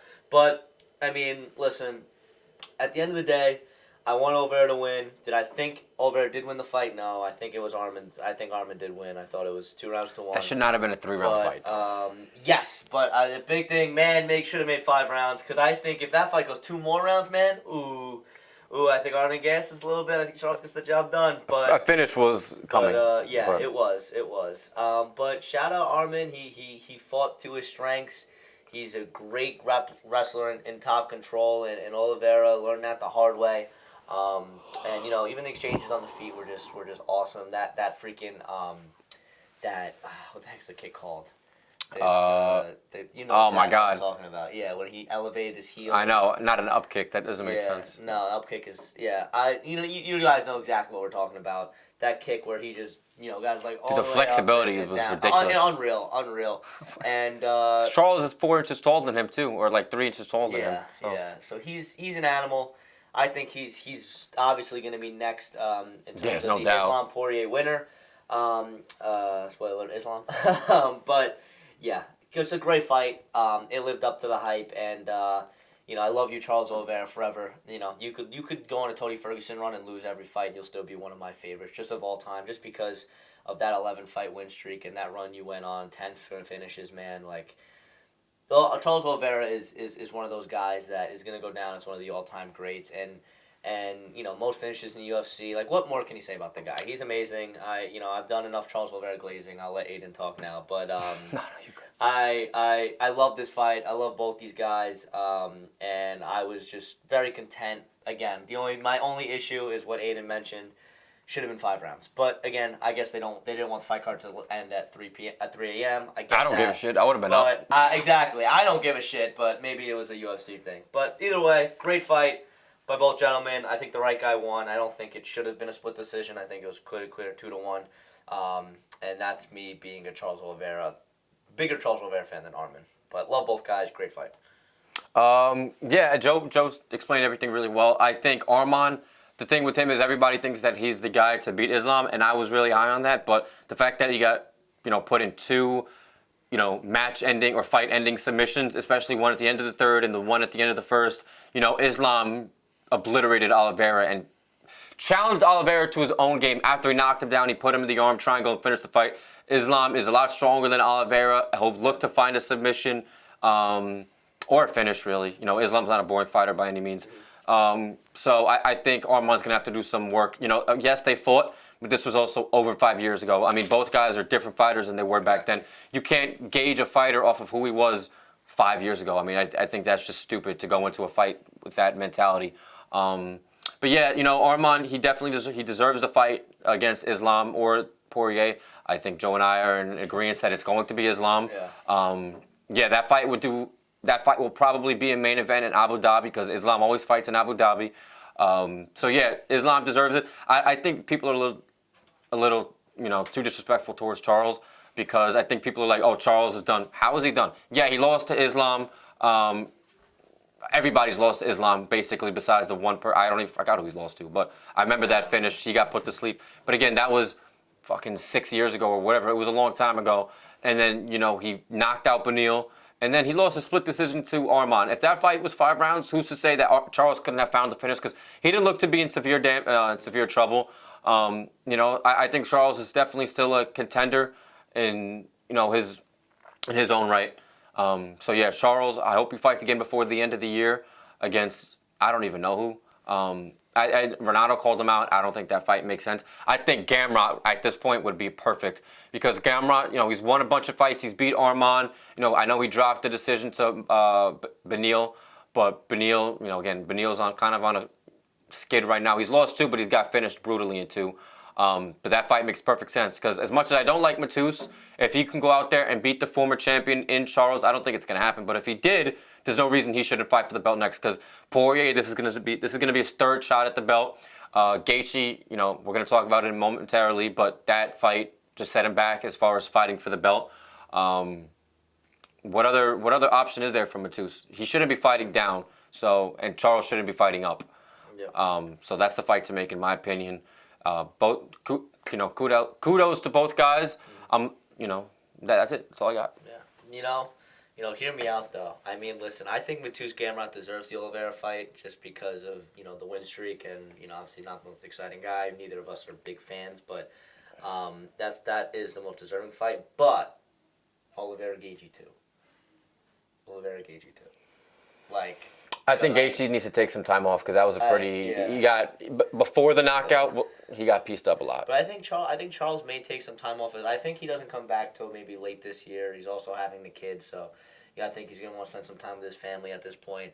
But I mean, both guys maybe come back late in the year. That could be a 5-round co-main to a pay-per-view. I mean, sign me up. I think I'm not even kidding. I think they actually might. I don't think Gaethje will be eligible to fight because I think he's going to have to get a concussion evaluation. And I saw a clip. I mean, he might be able to, but I saw a clip of... Late this year, definitely, I think. Well, I think it's 6 months. Oh, yeah, possibly. But that's the earliest, though. Yes. You know what I mean? And I saw a clip of, after the Gaethje Holloway fight of Gaethje was like, oh, you, brother, you got strong hands. Wow, man. And then he was complimenting him, and Gaethje was like, you! Like, the guy did not seem there at all. Yeah. Granted, this was a few minutes after he just got put to bed, but... that is an enticing fight. I don't think it really makes a lot of sense, if I'm being honest. It's exciting to see. It's more, like I said, I preface that with Gamrot is the right fight, but Gaethje is the exciting fight. Oh, I'm not going to argue. That's what it is. I'm not arguing. It's all, when in terms of actual MMA, the rankings and situation of the division, that's the fight to make Gamrot. In terms of, I want to see warfare and a fucking amazing 5-round co-main of a pay-per-view, Gaethje. So that's I think the situation UFC finds themselves in. Again, Justin probably gonna be out for a bit. If Oliveira wants to come back earlier, I think that fight with Gamrot's gonna be the one that is gonna do it. But let's go to now Justin Gaethje and Max Holloway. And let me say this, Mr. Aiden. I was wrong. No, I was very wrong. I wasn't even calling out for just being wrong. I just think that you and I think the larger MMA community was sleeping on Max Holloway. I was. And what did I say? I said, you motherfuckers need to wake up and remember who the former featherweight champion. You predicted Max to win, right? I did predict Max to win because I'm telling you, man, this dude Max Holloway's no joke. And he came out, and listen, I'm not gonna lie, this may have been the best that Max has looked in his career. And this is somebody who broke the significant strike record against Calvin Kattar, was a multiple-time champion, defended his belt, I think, at least 3 times? I thought it was 4, but when he fought Aldo the first time, it was for the interim belt. For the interim belt, okay. So 3 times he defended his belt, had that championship reign, really only lost to Volk. To Volk, as of recently. He should have been a 2-time champion because that second fight I thought he won with Volk. It was close. It was close. I mean, I gave I think every fight to Volk, but again, it's super close. But I mean, man, he came out and he just looked so good. He was able to check the kicks of Gaethje. He was able to avoid the power. And the what looked like a knockdown they ended up counting as a slip. So he's still never been knocked down. That was bullshit. That wasn't a slip. I saw the close up. Gaethje clearly hit him with a hook towards the top of his neck, and he fell to a knee. That's definitely. Granted, wouldn't have made a difference. I think that was actually the 4th round, the round that Gaethje took. Yes. Granted, that wouldn't have made a difference, but it would have been nice to, have, not to say I want to see Holloway get knocked down. Really do like Holloway, and I wasn't really trying to necessarily write him off, but I know it sounded like I did, but I just thought the power of Gaethje, and you guys have to factor in, the last time Holloway moved up to 55, he didn't look the same. I mean, Holloway looked good at 55. His body looked right. He almost looked a little chubby at 55 last time. Like, not chubby, but he didn't. He didn't put on the weight the right way. No, and I think it was actually a short notice fight against DP, and he lost that fight, right? So I thought maybe it would have been the same, but I think this is the best version of Holloway we might have ever seen. Yeah. Or it's damn near close. And he's only 32. That's what I was just about to say. I'm like, I was telling my little brother this because he's a huge MMA fan. Shout out Lil Dill. There's a chance, folks, that Max Holloway, with how many fights? 29. That was his 29th. He's 22-7. So he's 22-7 UFC. He has 29 fights in the organization. 32 years old. There's a chance he's just entering his prime. That's ridiculous. That's ridiculous. I was freaking out like when those words came out of my mouth. I was like, don't listen to what I just said. He could be going into his prime, and he's already a former champion, and he's beating former like he was so calculated in this fight. Oh my, he was so good. He was so good. Like other times you saw that spinning kick too that broke his nose. That set the tone of the fight. I was about to say that was the difference maker right there. That round one. And it was literally a last second broke thing, his nose, which is ironic because the fight ended literally in the last second thing. But people were like, "Oh, the fight would have been different without the eye pokes." Okay, they were 2 eye pokes, but Holloway, I don't really think those eye pokes made it different. It was not intentional. One of them, Gaethje threw his hand. I remember that one, right? And if that broken nose didn't happen, maybe we had a different fight. But it's all shoulda, coulda, woulda. Max Holloway, Max Holloway, I can't believe I'm saying you impressed me because if you never called Gaethje to the center and it ended a decision, you still would have won. I looked at the scorecards. It would have been 49-46 times 2 and then 48-47.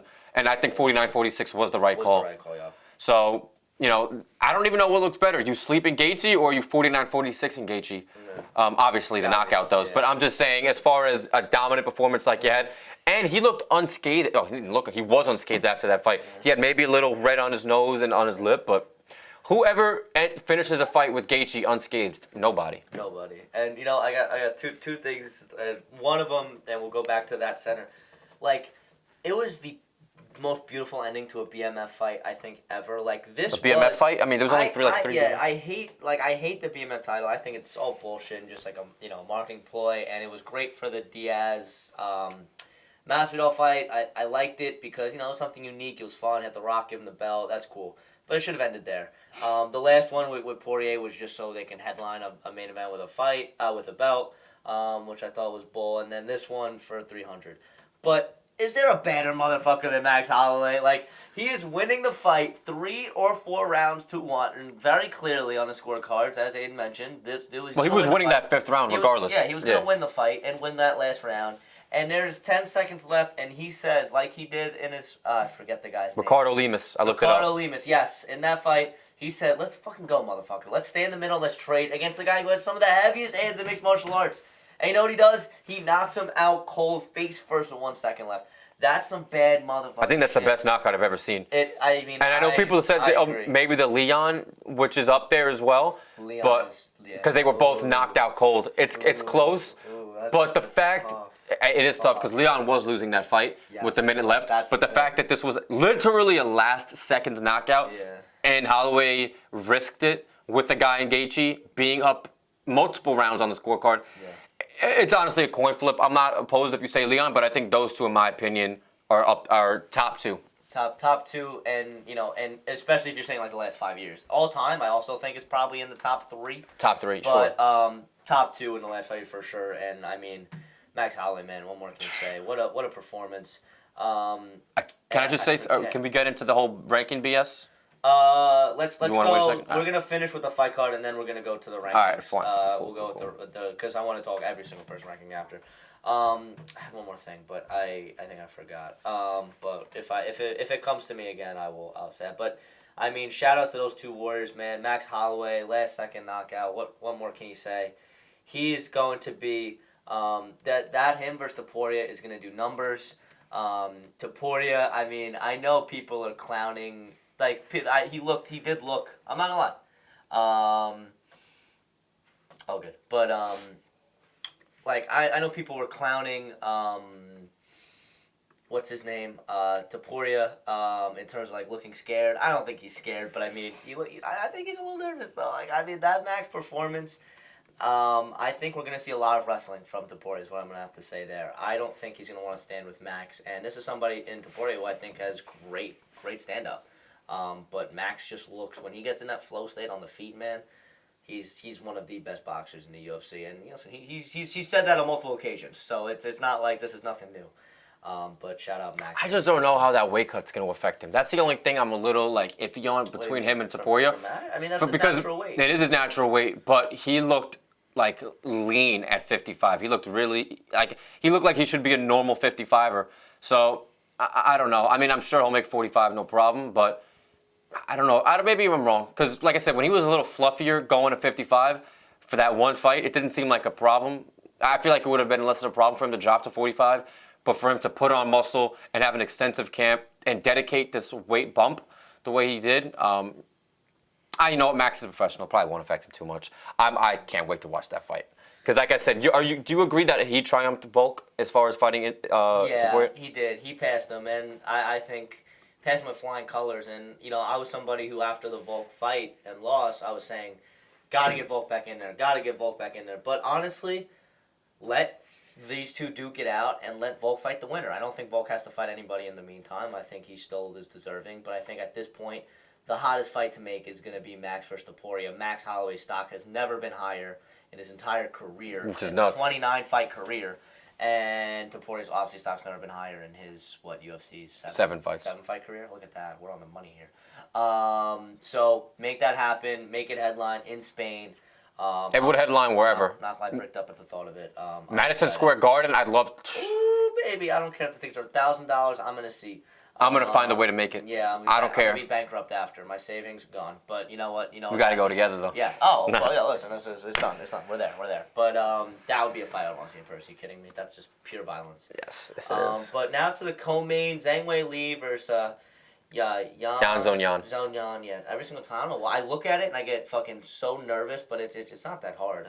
But whatever. I think the X is what throws you off. The X throws me off. But this was a 1-2-4-5 dominance for Weili. Round 3, Yan really put on a show and almost threatened to finish there. You know, had the knockdown, had the takedown. She clearly won that round. But I mean, 1-2-4-5. No doubt. Still dominance for Weili.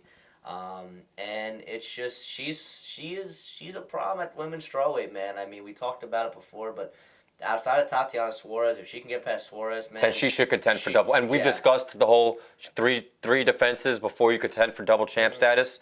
I think Weili being somebody who's their second stint as the champion. Yeah. I don't know if she necessarily have to, but I think Suarez, being undefeated now the number one contender, I think she should fight her first, but. That would be such an enticing fight between. I think Grasso would beat Shevchenko, I think she will beat them in a third fight between Grasso and Weili. That in my opinion could be. I don't know if that'd be a co-main. That would be a co-main, but that would be such a good fight to watch. Yeah. But I'm sorry, I didn't mean to cut you off real quick. But a lot of people were saying because actually, at the end of that first round, I'm sure you guys saw. Weili should have had a finish there. Like, she had the rear naked choke, and Yan, literally, she had to stumble to get up. That fight literally was another 5 seconds. That fight was ending. Mm-hmm. But she got saved by the bell. Yeah. And nonetheless, like you said, Yan posed a serious threat in the third round, but I think she won on all three, 49-45. I think that second round was actually a 10-8. That's why it was a 49-45 instead of a 49-46. But yeah, Zhang Weili, on her way to being one of the greatest female fighters of all time. Yep. Another dominant performance. And like I said, I know this is her second defense as this champion, second decision, but by no means are they boring decisions. So shout out Zhang. She's one of my favorite female fighters. And yeah, I'm looking forward to that fight with Suarez to see if she could be the first one to give her a loss. And then, if she gets through her, there's a abundance of opportunities. So we'll see what happens. I tell you, there's the women's fights on 300 set up for a lot of exciting fights in the future. Let me tell you, in women's MMA. And Weili, obviously, she's one of the best right now. And as Aiden said, I think she's somebody that could very well end her career in the GOAT conversation. I'm just happy that the I'm sorry. Yeah, no, you're good. I'm sorry. No. I was moving on. So you were? What do you have to Real quick. I'm just happy that all three of those female fights, none of them were boring. And I was expecting one of them to be, but none of them were. So I guess that, the matchmakers knew what they were doing. So that's it. That's all I have to say. I was happy. Listen, everybody did a great job on 300 in terms of making this a historic fight card, both in terms of name value and it matched it in terms of entertainment in the octagon. So many finishes, so many exciting fights, so many storylines to come away from it. But one thing that I do have to mention before we get into Pereira Hill is, and it's something that Dana White even admitted in the post-fight press conference, is like Holloway Gagey, like after that fight, there was a clear just dip in the adrenaline, like and everything in the arena. Absolutely. And it's to no fault of the other two fights, because again, Weili put on a masterclass of performance and threatened multiple finishes on multiple occasions, and obviously Poatan got the job done in just Poatan fashion, but. Man, like it was just that Max Holloway finish really it set a tone. It set a tone, and it was the pinnacle of the night. And it's unfortunate for the other fighters, the other four fighters, because they all had great performances. Two of them had great performances as well. So let's go into the other guy that had a great performance. Alex Pereira, Jamal Hill, sweet dreams. Went to bed. He went to a sweet dream. So let me tell you, I'm gonna take my victory lap and get called out my W as well. I knew Poatan was going to get it done. I just did not have faith in Jamal Hill, man. I know Jamal Hill has some hands, and Poatan always makes me nervous because I usually when guys have think of like Wonder Boy, he has his hands at his hips as well. His style, it's more fluid. It's so karate. Powerful. But like with Poatan, he puts his hands so low, but he's just so strong, and it just works that and his chin is durable enough that he can take a punch to give a punch, and he didn't even need to take a punch from Jamal Hill, because Jamal Hill landed a couple leg kicks, and that was really the only thing significant that he landed. And then Pereira, nut shot, says, no, Herbie, no timeout. There's been so many edits about that. I love it. And then he steps on his foot, which is I don't know if that was intentional, smart. I think but it was so fucking smart. Because it's something that I saw, like, it's a technique that's frowned upon in boxing, because obviously boxing, it's all hands. But in MMA, I mean, it is mixed martial arts. Like, if I'm stepping on feet, like, think about the Usman Masvidal fight, where he's just stomping on his feet. Like, stomping on the feet, that's a part of the fight. You can start anything. So stepping on his foot so he can't move, left hook, done. I mean, or it was more like an uppercut. It was kind of like a hybrid. It was like a hybrid. It was like honestly, it's like how me and you throw our hooks. You know what I mean? I don't throw hooks as much. I need to start throwing hooks. Like we kind of throw them like from an angle. That's exactly where Poatan got it. Hit him right in the chin. Put him to bed. It was awesome. I gotta watch. And then he got up and he went like this. He said. Hit the baby, whatever the guy's name was. This is really all. This is all you got. Jamal Hill, for all that talk like this. Nah, it was warranted though, because Jamal was talking a lot of smack. Yeah. And I like Jamal Hill. I do. I think I like him as a person. I like watching his analysis or analyzation, whatever the fuck the word is. I know I'm saying it wrong, huh? Analysis. I did say it right. He has his own. I think he has his own podcast, or not like Cejudo, how Cejudo breaks down every fight, but he talks a lot of fights. I think he's smart. He's a good fighter. Mm-hmm. But I should have been.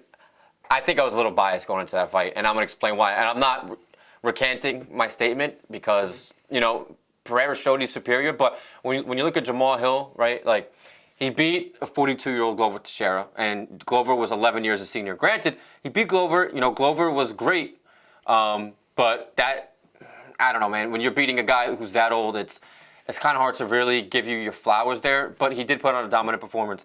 But before that, I mean, he beat what? Johnny Walker, Thiago Santos, which that was a close fight up until that finish.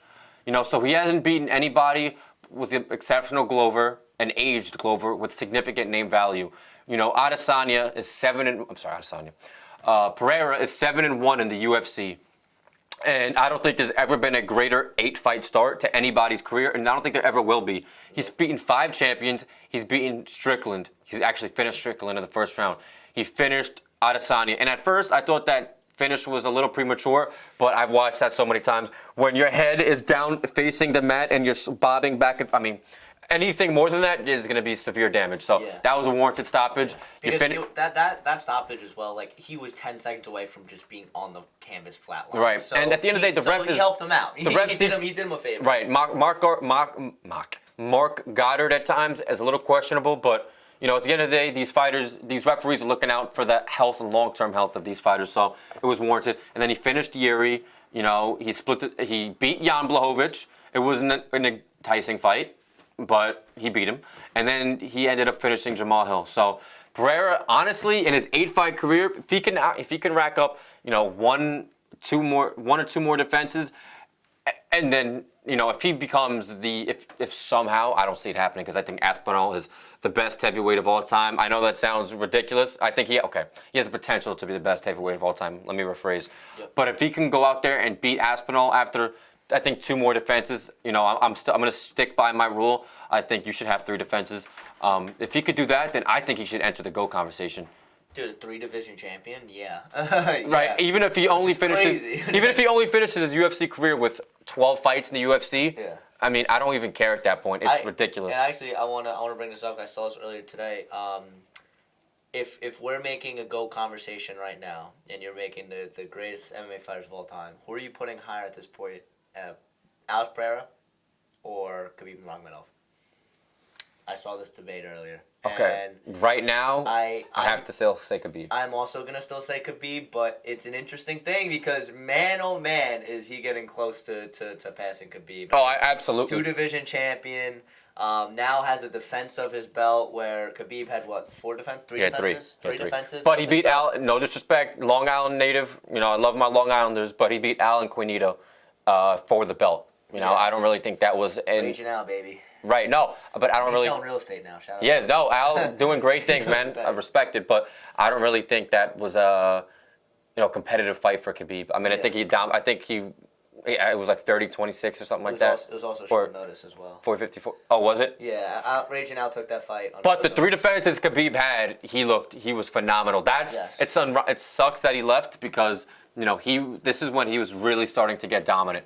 And this is the case that people make for Khabib as far as where he stands on the GOAT list because he was starting to enter his prime. I mean, he finished Conor, Gaethje, and Poirier. Mm-hmm. And he was that Gaethje fight ended in the second round, and I think Gaethje actually took the first. But to finish 3 guys, one former champion, 2 former interim champions, I mean, he was looking phenomenal. I think he would have probably still held the belt today. Yeah, he really only lost 2. But that's speculation. I mean, anybody can get caught. His entire career, and that was to Gaethje and Conor. Yeah. Right, so. But Alex Pereira, though, if he could defend against Magomed, which I think is, he wants to fight a heavyweight next, but he's going to fight a middle-of-the-pack heavyweight guy? And it doesn't really make sense. I think, and we can get into this right now. And I think it's perfect segue. So let's go to Far From Unanimous here. And for our first question, should Alex Pereira, he said that if the damage is minimal at 300, which it was, he wants to make a quick return at 301, and I think that's why he said heavyweight, because I think he wants to fight in the next few weeks, and obviously you wouldn't want to make that cut again. So should he make that quick return, and then who should he fight? And do you want me or you to go first? Because I know exactly what I want. And listen. Don't say number 1. Let me talk. Oh, good. You're out of your mind. Mr. Tom Aspinall, You're out of your mind. Come close. Let's have a conversation. John Jones is ducking you, brother. Everybody knows it. Everybody knows that John Jones is ducking Tom Aspinall. It is the worst kept secret in mixed martial arts currently. You don't have a clear fight to make now. You don't want to ruin your prime. What better legacy fight can you take than a man in Alex Pereira Poatan? He has this aura about him. He is 7-1 in the organization. There is not a fighter, I think, right now more popular in the UFC than Alex Pereira. Am I wrong? I think you're wrong. I would probably say Ilya. Really? Over Poatan? I don't. I mean, if you're basing social media is international fame. I mean, well, that's what I'm basing it off of. Okay. So because he's like a celebrity in Spain now, so I get that. But it's close. He's top 5 for sure, most popular fighter. And Georgia too. And yes, he speaks all 3 languages. He's so big, but. Yeah. No. Okay. So he's top 5 at the bare minimum. Top 5. Definitely. In popularity. He has this aura about him. He's an exciting fight. Come save 301. Fight Alex Pereira for the interim strap. I understand you shouldn't be defending the interim belt because that's just so stupid. That's ridiculous. But heavyweight right now is stupid. This would be the best fight to make. Pereira wants it. That's exactly who he was going for. I know he didn't call him out, but let's be honest. What other fights are there to make besides Tom Aspinall? Make that fight happen, Tom. You get your fight in, and then you can look at John Jones and Stipe. He should be looking at John Jones right now. And be like, listen, hey, you guys need to get your act together because I've already fought and defended my interim belt once. It would be a huge statement win, a huge popularity for him, and I think that's a great fight for Tom Aspinall because at the end of the day, if he doesn't want to strike with Poatan, he could wrestle him and beat him on the ground. No, he's finishing that fight. And I think Aspinall in the first round. The fight. I think he does, whether it's on the feet or stand. That's what I'm saying. I'm saying, Tom, it's a great matchup for you. Get it done. I feel like the risk reward to it. I mean, I guess the risk. It's a lose-lose. It's a lose-lose because Tom Aspinall, you beat. Man. No, it's a lose-lose. If he loses to Pereira, then obviously he's not fighting for the belt. But then is he gonna fight then this year? Like, you know, he should be fighting the champion. Right, I know, but he's not going to. It's either him or Stipe. Listen, if Alex Pereira beats Alex, he beat a champion. That's great. But this is a guy who also fought at middleweight. Granted, he's a big dude, but he's a significant. It's hard because Pereira does get pretty heavy, but this was a guy who was a champion at middleweight. So it's a lose-lose and it's bad for the light heavyweight division because if Aspinall knocks Pereira out spark, which I think he could, I think he would finish that fight really early. And 205 is already a lackluster division. I mean, now it's getting a little more intriguing, with a couple of fights at 300, sure. But if Pereira gets knocked out and he has to take a couple months off, might not even fight to the end of the year or early next year, then 205 is just stagnant. And, they need Pereira. I don't really know if it's stagnant. Then they what? They have an interim championship? I mean, you could do an interim championship then because Ankalaev is obviously next. So then if Pereira does fight a heavyweight and worst case scenario, he doesn't go He's well getting finished, him, bro. I'm telling you, he's getting finished. I would agree. If an Aspinall fight, I don't see it going. And I think he'd be a heavy underdog, too. Yeah. I'm talking like minus 300 for Aspinall. Dude, he's so cool. You've never seen a heavyweight, and I know people said this the same thing about Surreal, but Surreal is way too one-dimensional. Yeah, he showed wrestling against Sergey Spivak. I mean, let's be realistic here, guys. Yeah. No, you've never seen a well-rounded fighter like Tom Aspinall, ever. So, Pereira is great on the feet. He's great on the feet, and he's never had to have really been challenged besides the Jan fight. But luckily, Pereira had enough success on the feet for him to win that fight, which I think he deserved to win that fight. But we're not comparing Jan Blachowicz to Tom Aspinall here, right? Okay, good. Yeah. Pereira, if Aspinall has to implement his wrestling, he will. I don't think he'll need to. But Pereira has that power to knock anybody out.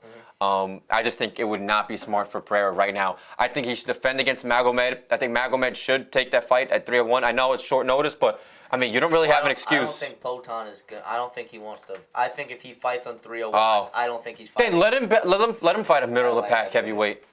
Jailton Almeida, that wouldn't really. I think Jailton's actually slated to fight. Yeah. But why would he fight the number one heavyweight? I don't think that. I think if he wants to fight heavyweight, it's the only fight to make, man. I mean, Sergey, Blades, Volkov, none of those fights are really. Oh my gosh, I want to watch that.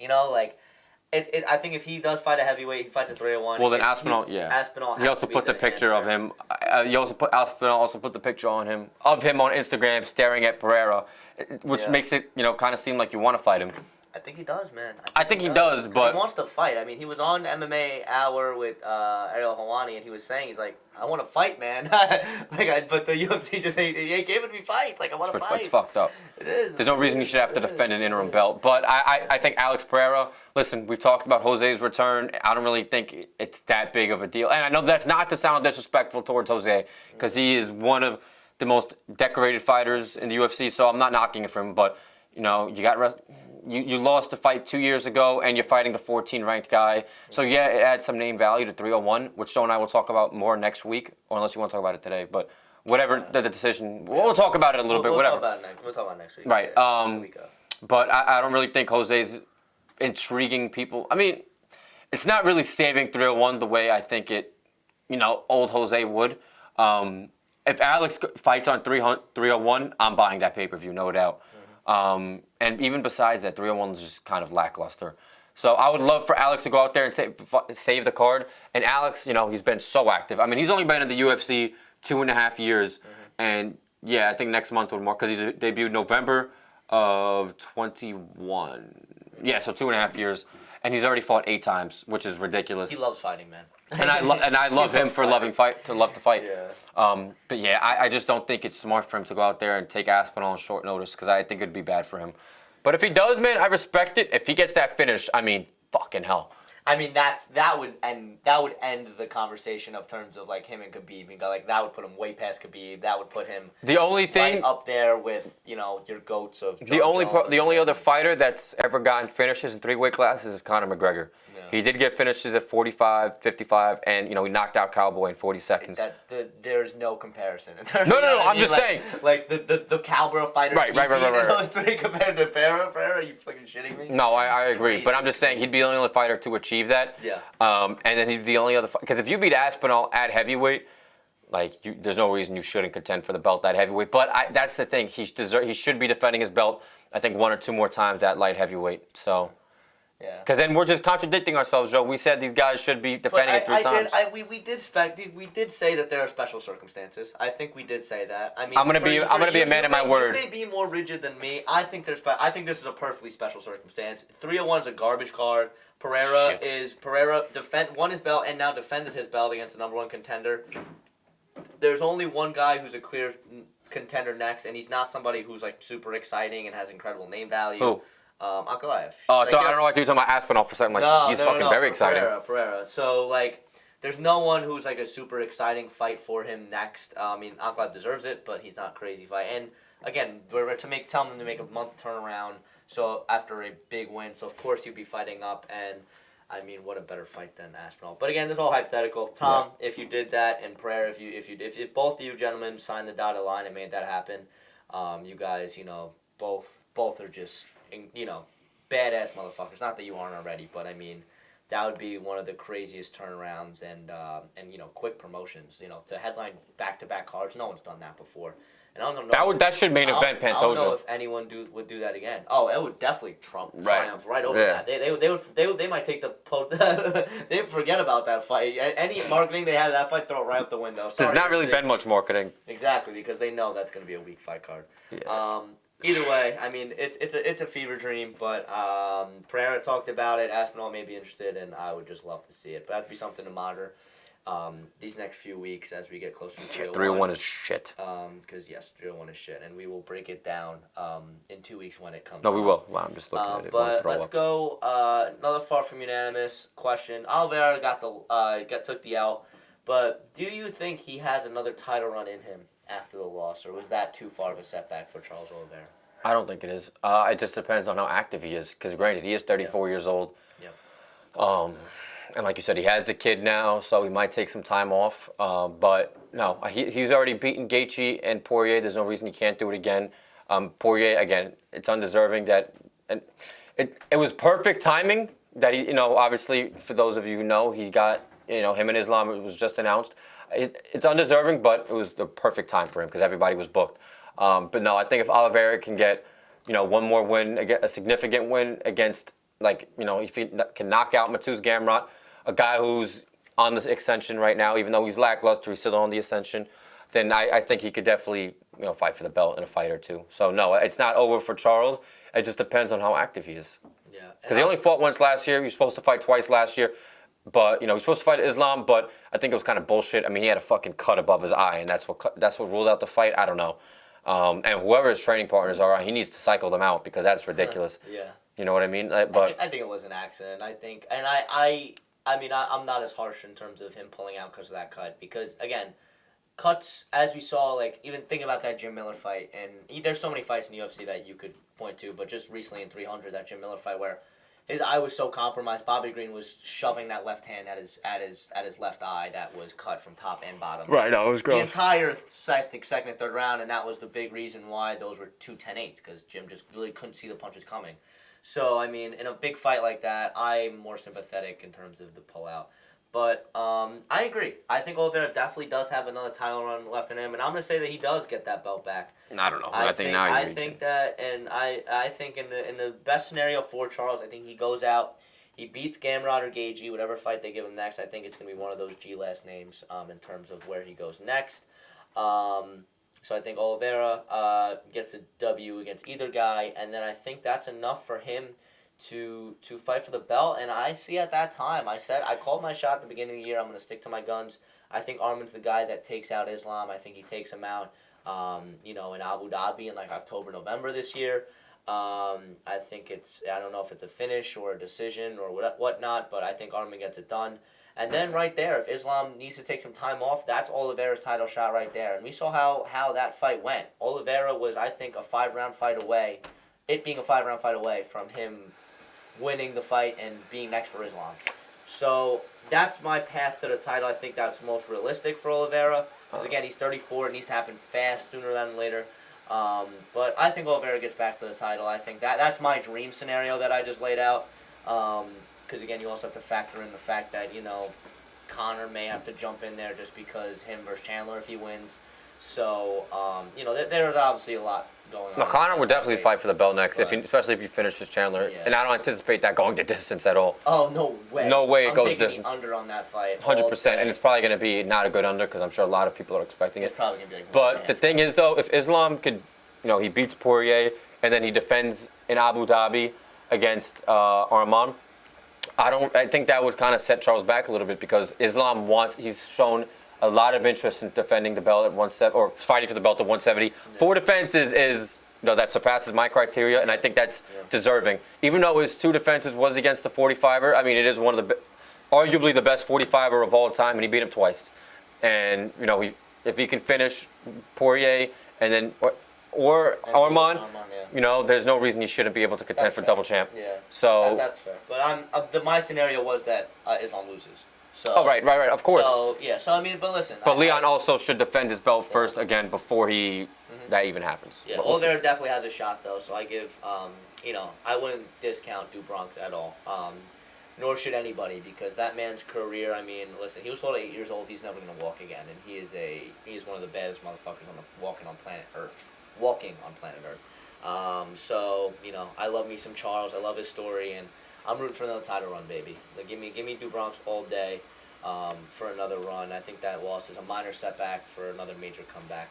But now to that question, obviously you guys know my answer, but this is more for Aiden.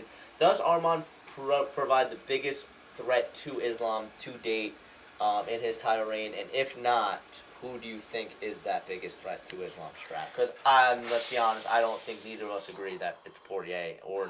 You know what? I'm thinking a lot right now, right? And I think Poirier, if he does that stupid shit he did against Benoit, trying to jump the Gilly, then I'm gonna turn the TV off because that fight will just be finished right then and there. Yep. But if he's smarter and he doesn't do that, I think Poirier, man, he's superior than Islam. He's more superior on the feet than Islam is. Or he's superior to Islam on the feet, if you will. Yeah. But I don't know, man. The way that Charles was able to put Arman in fight-threatening scenarios on multiple occasions, kind of worries me a little bit as far as his chances against Islam. I would definitely favor Islam in that fight. Does he pose a threat? Yes. And Arman obviously has knockout power. You saw what he did to Beneil. But I think I think Islam is, I don't want to say a better version of Khabib because Khabib was Khabib, but he's a lot more well-rounded because he's a pretty good striker himself. So I would have to say he probably does pose the most threat or the biggest threat, but I wouldn't be surprised if Poirier, it's not likely at all, but I wouldn't be, completely taken aback if somehow Poirier could find a TKO, but it's definitely not likely. So without that happening, yes, I think Arman obviously does pose the biggest threat. Okay. Right. I wanted to say Holloway, but nah, Holloway's wrestling is just not at that level, unfortunately. No, it's not. But but I wouldn't rule it out him fighting Islam. I think that would sell out. I mean, he should. We'll get into the rankings momentarily. No, go. Oh, we can now? Yeah. Oh my God, right guys. What are these matchmakers thinking? For those of you who haven't checked, Holloway ranked number 9 is ridiculous. Probably ridiculous. The worst ranking I've ever seen in mixed martial arts. He should be ranked number 3 right now. It should literally, I don't know what it is. It should be Arman or 2. I mean, I like anything. Like Arman, 2 Charles, 3, Holloway. The 3 is the lowest he should be ranked. Yeah, you can't even really say, I wouldn't even put Poirier above him because they fought 5 years ago and that was a different Max. And, he finished the guy or was about to dominate the guy again, even if it wasn't finished. He dominated the guy for the most part that, Poirier just got slept to not even a year ago. the fact that they have him under Dariush, who's again just gotten finished twice in his last couple fights. I think he's still under Fiziev. He's under Gamrot. Like this is under Chandler, which I know they have Chandler there as the ranking for name value because he's fighting to Conor, and that would help Conor if Conor knocks him out, fights for the belt, sure, whatever. Yeah. But he does not deserve to be ranked number 9. That is just complete disrespect. He literally beats. I think that he potentially could beat everybody above him. If not, even Arman, I don't even care. Even Arman, I agree. Even Arman. I think, like that Max we saw. I actually genuinely believe that Max Holloway, the Max Holloway we saw on Saturday night, beats every single lightweight that's not named Islam Makhachev. I think if Max could, figure something out with his wrestling, but his wrestling hasn't been challenged his last 3 fights. Yeah. I mean, Arnold Allen, did he even go for takedowns? I don't remember. Nah, it was a completely right. Fight, same thing with the Korean Zombie, and then obviously this fight, we knew neither of them were really going to attempt to take down. So we don't know how good it is because it's been over a year since it was contested. Yeah. But you have to do a lot of wrestling if you're going to go against a guy in Islam. But I think Max is a superior striker than Islam, and that's not a complete discredit towards Islam because his striking isn't bad. I'd honestly say, I'll go out on a limb and say it's actually good. But, I mean, when you're talking UFC strikers and the pinnacle of that, I mean, Max triumphs that. Pretty much at the pinnacle. So there's no disrespect. But the fact that he's number 9 is ridiculous because he should literally, I think, if we're being realistic, Gaethje was the guy who was next to fight for the belt, and he just dominated that guy. He dominated the guy who was the clear-cut contender with the exception of Arman. Yeah. So, I mean, Holloway was in a great situation, but now he's ranked number 9. It doesn't make sense to me. Because now what? He'll have to fight one more time before he fights for a 55 belt. I mean, granted, he has business to take care of at 45 with Topuria, and maybe a 4th fight with Volk if he can beat Topuria. But yeah, I just think that's completely disrespectful. And the fact that Gaethje's still 6 spots above him at a weight class where Holloway had to go up and he had a masterclass of a performance. It just really makes no sense, man. No, it does not. And I think it's more of a testament to the fact that the UFC, I don't think they believe that Holloway is going to compete at 55 anytime soon. Why the fuck wouldn't he? But, listen, obviously because he has that featherweight with Ilya, like, that's pretty much going to be lined up, locked in. But after that, who's to say that there's not fights for him at lightweight against Islam or in the future? So the 9 ranking, it's stupid. I think they nailed everyone else's ranking, and they did do him a service. I would disagree with that, but I'll get to that in a second. Which one are you? Lopez being 14, I think is ridiculous. I think he should be higher. I think he should probably be like 12. I could. That's fair. That is fair. Dude, he finished. A guy who's just entering the rankings, I'm not too upset with where they are because either way he's fighting. I'm not really concerned. He knocked out the guy who was ranked 13 in a minute and a half. Yeah. You know what I mean? I think he should be above Ige or Barboza. Yeah. Not Mitchell yet, even though, I think he would dominate that fight. Yeah. But the last thing about the Holloway ranking is, dude, he's ranked higher on the pound-for-pound list than he is in lightweight. I was going to say, they did him right, though, on the pound-for-pound list because I would even argue that he's higher. Bro, look, Sean O'Malley's ranked number 6. I mean, yeah, he beat Peter Yan in a controversial fight, and then he dominated Marlon Vera. I mean, we all saw that coming, let's be real. I think a lot of us saw that coming if we're being realistic, we did. Right? So how does that warrant you from, because I don't think people understand the definition of pound for pound, right? These guys who are ranked above on the pound for pound list should have, I think the criteria is not having a lot of defenses in your weight class or at least contesting in a different weight class. All of these guys, besides John Jones, have never done that. Islam's been a life 55-pounder. Edwards, granted, he did beat Kamaru Usman, who had 5 defenses a year and a half ago, and then he's defended it twice, beat him a second time, and he beat Colby, and Pereira, excuse me. But, as far as that, Ilya, O'Malley, Volk, Volk did contend for the 55 belt, but I think Holloway should honestly be a little higher. I would probably put him at, 6. But other than that, I can't be too harsh on the rankings besides Holloway being number 9. When I saw that this morning at 10:01 a.m., I almost threw my phone because that was ridiculous. Yeah, that was UFC definitely did a poor job there, but I think they mostly do a good job with these rankings, and everyone else. Again, Diego Lopez, I'm not upset about because he's gonna be up there eventually. As long as he's ranked, I think. I just disagree with it a little bit, but I'm not angry. Yeah. I'm angry about the Holloway ranking. Yeah, and then Kayla Harrison at 4. I think. She should be at 1, but obviously you don't want to completely throw her at the top immediately.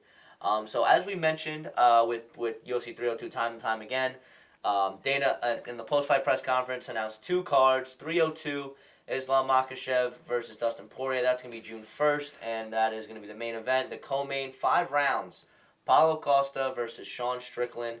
I would love to know your thoughts, Aiden, on that matchup there. Between the 1 and 7 at middleweight. It doesn't really make sense to me. Yeah. It really doesn't.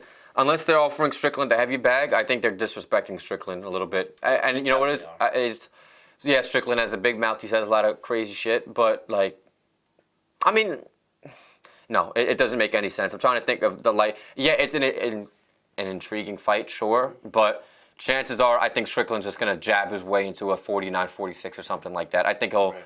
Unless Costa tries to implement the wrestling, but it doesn't really. He hasn't really in his last couple fights. Actually, no, that's a lie. He did against Luke Rockhold, but I don't think he did really. That was such a cool. That was a stupid fight. I'm like, oh. Right, and it was stupid to. And then guys looked horrible. Ugh. No, they did, and then he had a couple of nice moments in that Whitaker fight, but Whitaker did soundly win the fight. Yeah. You take away that spinning back kick. I mean, there's no reason why it shouldn't have been 30-27. Yeah.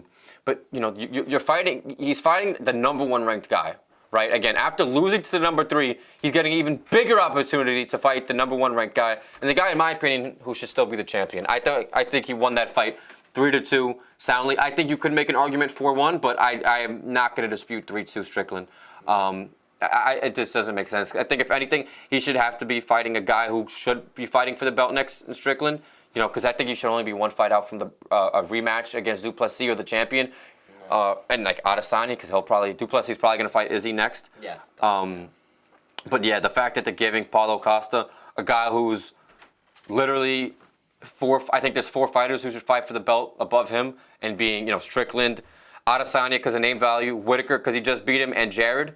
It's ridiculous that Paulo's even getting this opportunity. I just think because they want Paulo to fight for the belt again. I think that's the only reason why it makes sense to me. Or it's because they just don't like Strickland. But yeah, stylistically, I mean, it's going to be. I'm going to watch the fight, obviously, but I think it's just disrespectful for Strickland.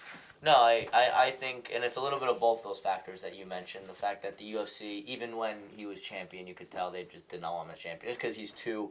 Like, the UFC is definitely a more right-wing organization because obviously Trump's at all their events, and I don't give 2 shits about politics, so that has no concerns to me. But even Sean Strickland's a little bit too, on that right side. He's more to the a little crazier, if you will, not just a conservative. You get a few bumps over, and then you're looking at more Sean Strickland territory. And there's nothing against him. He's a wild Bill, and I. No, but the UFC is a business, right? Yes. And so, when you have when you say things like that, somebody like it's very hard to market somebody like that, and that's the thing. It's like. Granted, but Dana also says at the same. He's in a way, Dana is talking out of 2 sides of his mouth because he's always like, these fighters have freedom of speech on my organization, and Dana is obviously, he's a white ring guy. He's backed up Trump and all that. But to an extent, like when you start saying shit, like Strickland, he makes the jokes about women. He said woman. I think he has a shirt that, and I think it's funny, right? Women in the kitchen, a gun in every man's hand, something like that. It's funny, but again. It can be a little repugnant, a little distasteful when you're trying to market somebody like that. But Strickland doesn't really care about the belt, so I guess obviously that's why he took this fight. And I would assume they're offering him a decent check. I think better than the 200 and 200 that they were originally offering. Yeah. But yeah, it is disrespectful as from a fighting standpoint. But from a marketing standpoint, I mean, like Joe just hit the nail on the money. They didn't want him as champion. I mean, he beat Izzy in September, and then 3 months later he had to fight Duplessis. So I mean, that goes to show they wanted his reign to be quick. Yes, and but that's a fight I'm excited for to go into Costa Strickland.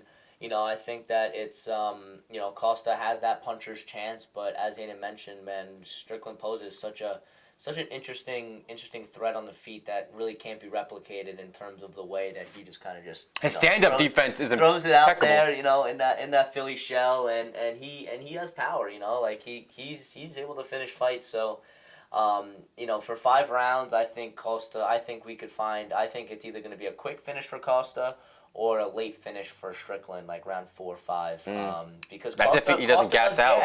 Costa gasses. He gasses out. He even gassed. Strickland does not. I think that fight would definitely end before then, because Costa gassed out against an old Luke Rockhold in 3 rounds, and then obviously Whitaker after the first round. Whitaker, he obviously. I mean, he looked good in those 3 rounds of Whitaker though. So he didn't look bad, yes, but the gas tank was definitely a lot more improved. So it was improved, but Sean Strickland's a guy who will put the pressure on you. Although he didn't put as much pressure against Duplessis as I anticipated. So I don't know what Strickland. I don't know how their fight camps are going to go. I don't know what they're going to implement. But if there's anybody who should implement wrestling, I think it should be Sean Strickland, because he would still be champion right now. Even though Duplessis didn't do dick with the takedowns, he got taken down 6 times. So he needs to figure that out. But I'm excited to watch that fight. Again, it is a little undeserving, but that doesn't mean I won't watch it. I'm not even thinking about buying tickets because it is Newark. Yes, but we got to see. It's probably going to be so expensive. No, I mean, Prudential Center, you never know. That's not in a good neighborhood. Oh, it's not in MetLife? No. It's in. I think it's the Prudential. Yeah, Newark is the Prudential Center. MetLife is East Rutherford, New Jersey. So. Right. So it's not in a great area. So I mean, maybe. I don't give a fuck. I'll walk in with something on me. No, I'm playing, guys. Never. Right. Just self defense. Right. Exactly. Stay safe out there. But so 302, those are the 2 fights announced, and 303, the return of Conor McGregor officially has a date, June 29th, International Fight Week. That's obviously Michael Chandler. It's going to be a great fight. Conor opened as the slight favorite. You think he should be the favorite in this fight? I think it was the opening odds are minus 122 for Conor and minus 106 for. Oh, they're both minuses? Yeah, so it's like it's pretty much a pick 'em. Right. But Conor's a slight favorite.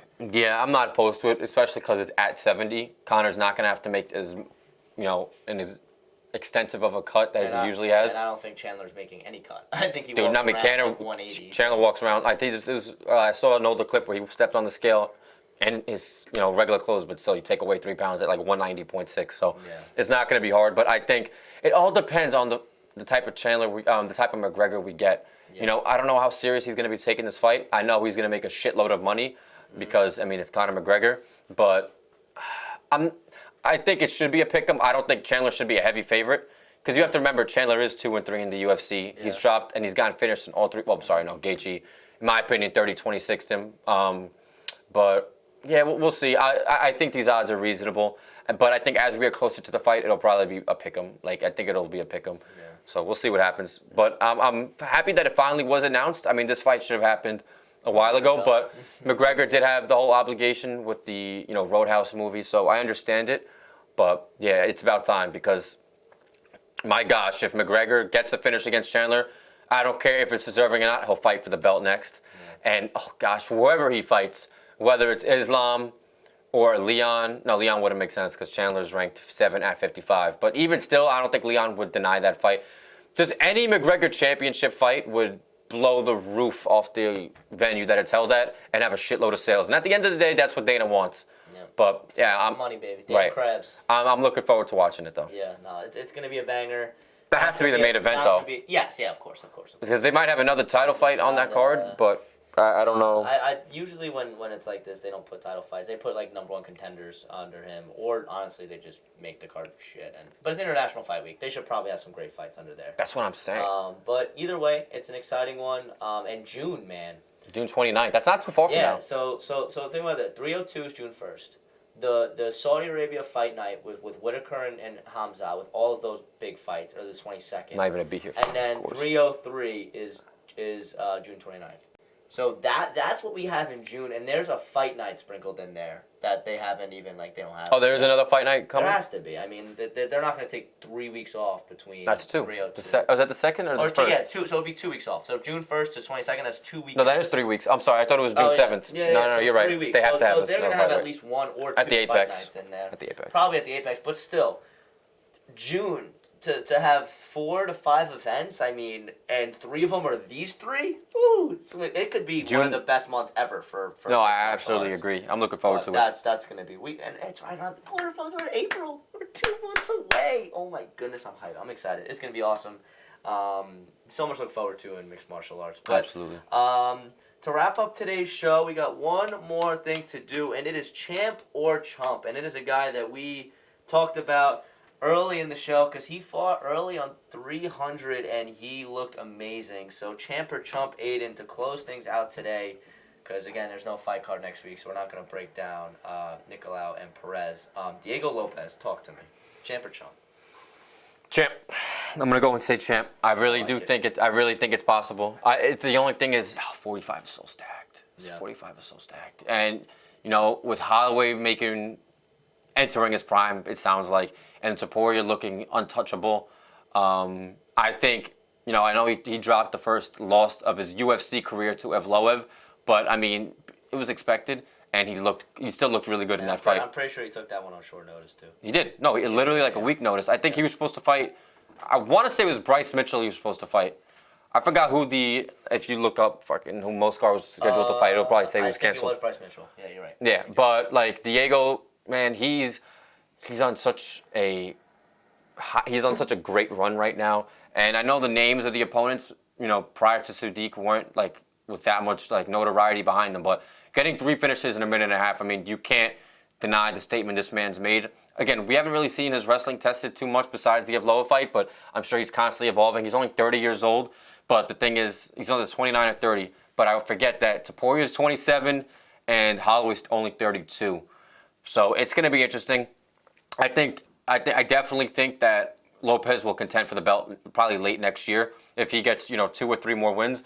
And at this weight class, I think he'll fight 2 more times this year, and then maybe 1 more time next year and fight for the belt. I mean, those are all pending victories, but man, I think Diego Lopez is a winner, and he'll find a way to win. And I think that he just looks so good. So there's no doubt in my mind that even if it's not his first, even if he he loses his first, his first chance at the belt, I think eventually there's no denying it. Especially because Topuria only wants to fight till he's like 32 years old. So we'll see what happens. But I'm really high on Diego Lopez, especially after that dominant performance. So give me champ. And I'm gonna be the devil's advocate, if you will, and I'm gonna say chump, and by no means, Diego Lopez, are you a chump? But and this is one of those things where I think it is more about this featherweight division. As Aiden mentioned, you have a really loaded division right now, and Diego Lopez is 29 years old, so he's not by any means a young fighter in terms of up and comer. I mean, he's still very much like at a good stage in his career. Like he's at a great stage. The age isn't that much of a factor, but it's more of a factor in terms of how long can he be great for, and will he get his opportunity and capitalize on the opportunity? Because let's be honest, at featherweight, you got Topuria. You still have the former champion in Alexander Volkanovski. You can't look over him. You really can't. 2 losses, 2 knockout losses. I don't care. Two of the best guys in the UFC, the first and 5th ranked pound for pound guys you lost to, and I think he's gonna jump back in there whenever he does, and he's gonna be impressive and get back to his winning ways. What you think? You think Holloway's gonna beat unless Ilya? It's against Topuria. Oh, that's what you just said. I was saying Volk, but then Volk. I agree. Then obviously you have Holloway, who's contending against Topuria, and could be, as we mentioned earlier in this podcast, just entering his prime, so he may go on a reign. Or this Topuria, I was talking to my little brother about this too, I would love a trilogy with him and Topuria. I mean, I feel like that would be awesome. It may hold the division a little bit, but I mean, man, I feel like those 3 could fight like 10 times. I see the fight being fireworks. I just know. Topuria and Holloway? Yeah, I just know it's going to be great. We got to get the first one first. Yeah, and yes, of course. But, and then you got a guy in Brian Ortega you can't sleep on at this point in his career. He finished Rodriguez, looked great doing it. He came from behind majorly, and he's still a major player. Movsar Ivlov still doesn't have a loss to his name. Arnold Allen. Boring as shit, though. Yeah, but listen, it was all about the W's, baby. No, it is. But he is 33, and the champion is 6 years younger than him. But still, that's another god roadblock in Diego Lopez's way. And then you got Arnold Allen, who's another guy who's a young up-and-comer and only gets better each and every time he fights. He lost his last 2 now fights. a fresh face in the division. Nah, Arnold Allen, I think he still looks better every time he fights. I know he lost his last 2, but there against Max Holloway and Evloev, and the Evloev fight was a 2-1, and the only rounds he lost were rounds that he got out wrestled. So then Aljo as well, and a former champion who's a great grappler and could pose a lot of problems to anybody in that division. So there's a lot of guys, but that I just mentioned up there before Diego Lopez. So he's gonna have some tough sledding. Do I think he's capable of doing it? Absolutely. It's nothing against Diego Lopez. I'm all in terms of the talent.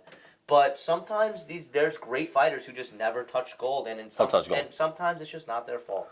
For the sake of argument here, I'm gonna say Diego Lopez, one of those guys. So give me chump.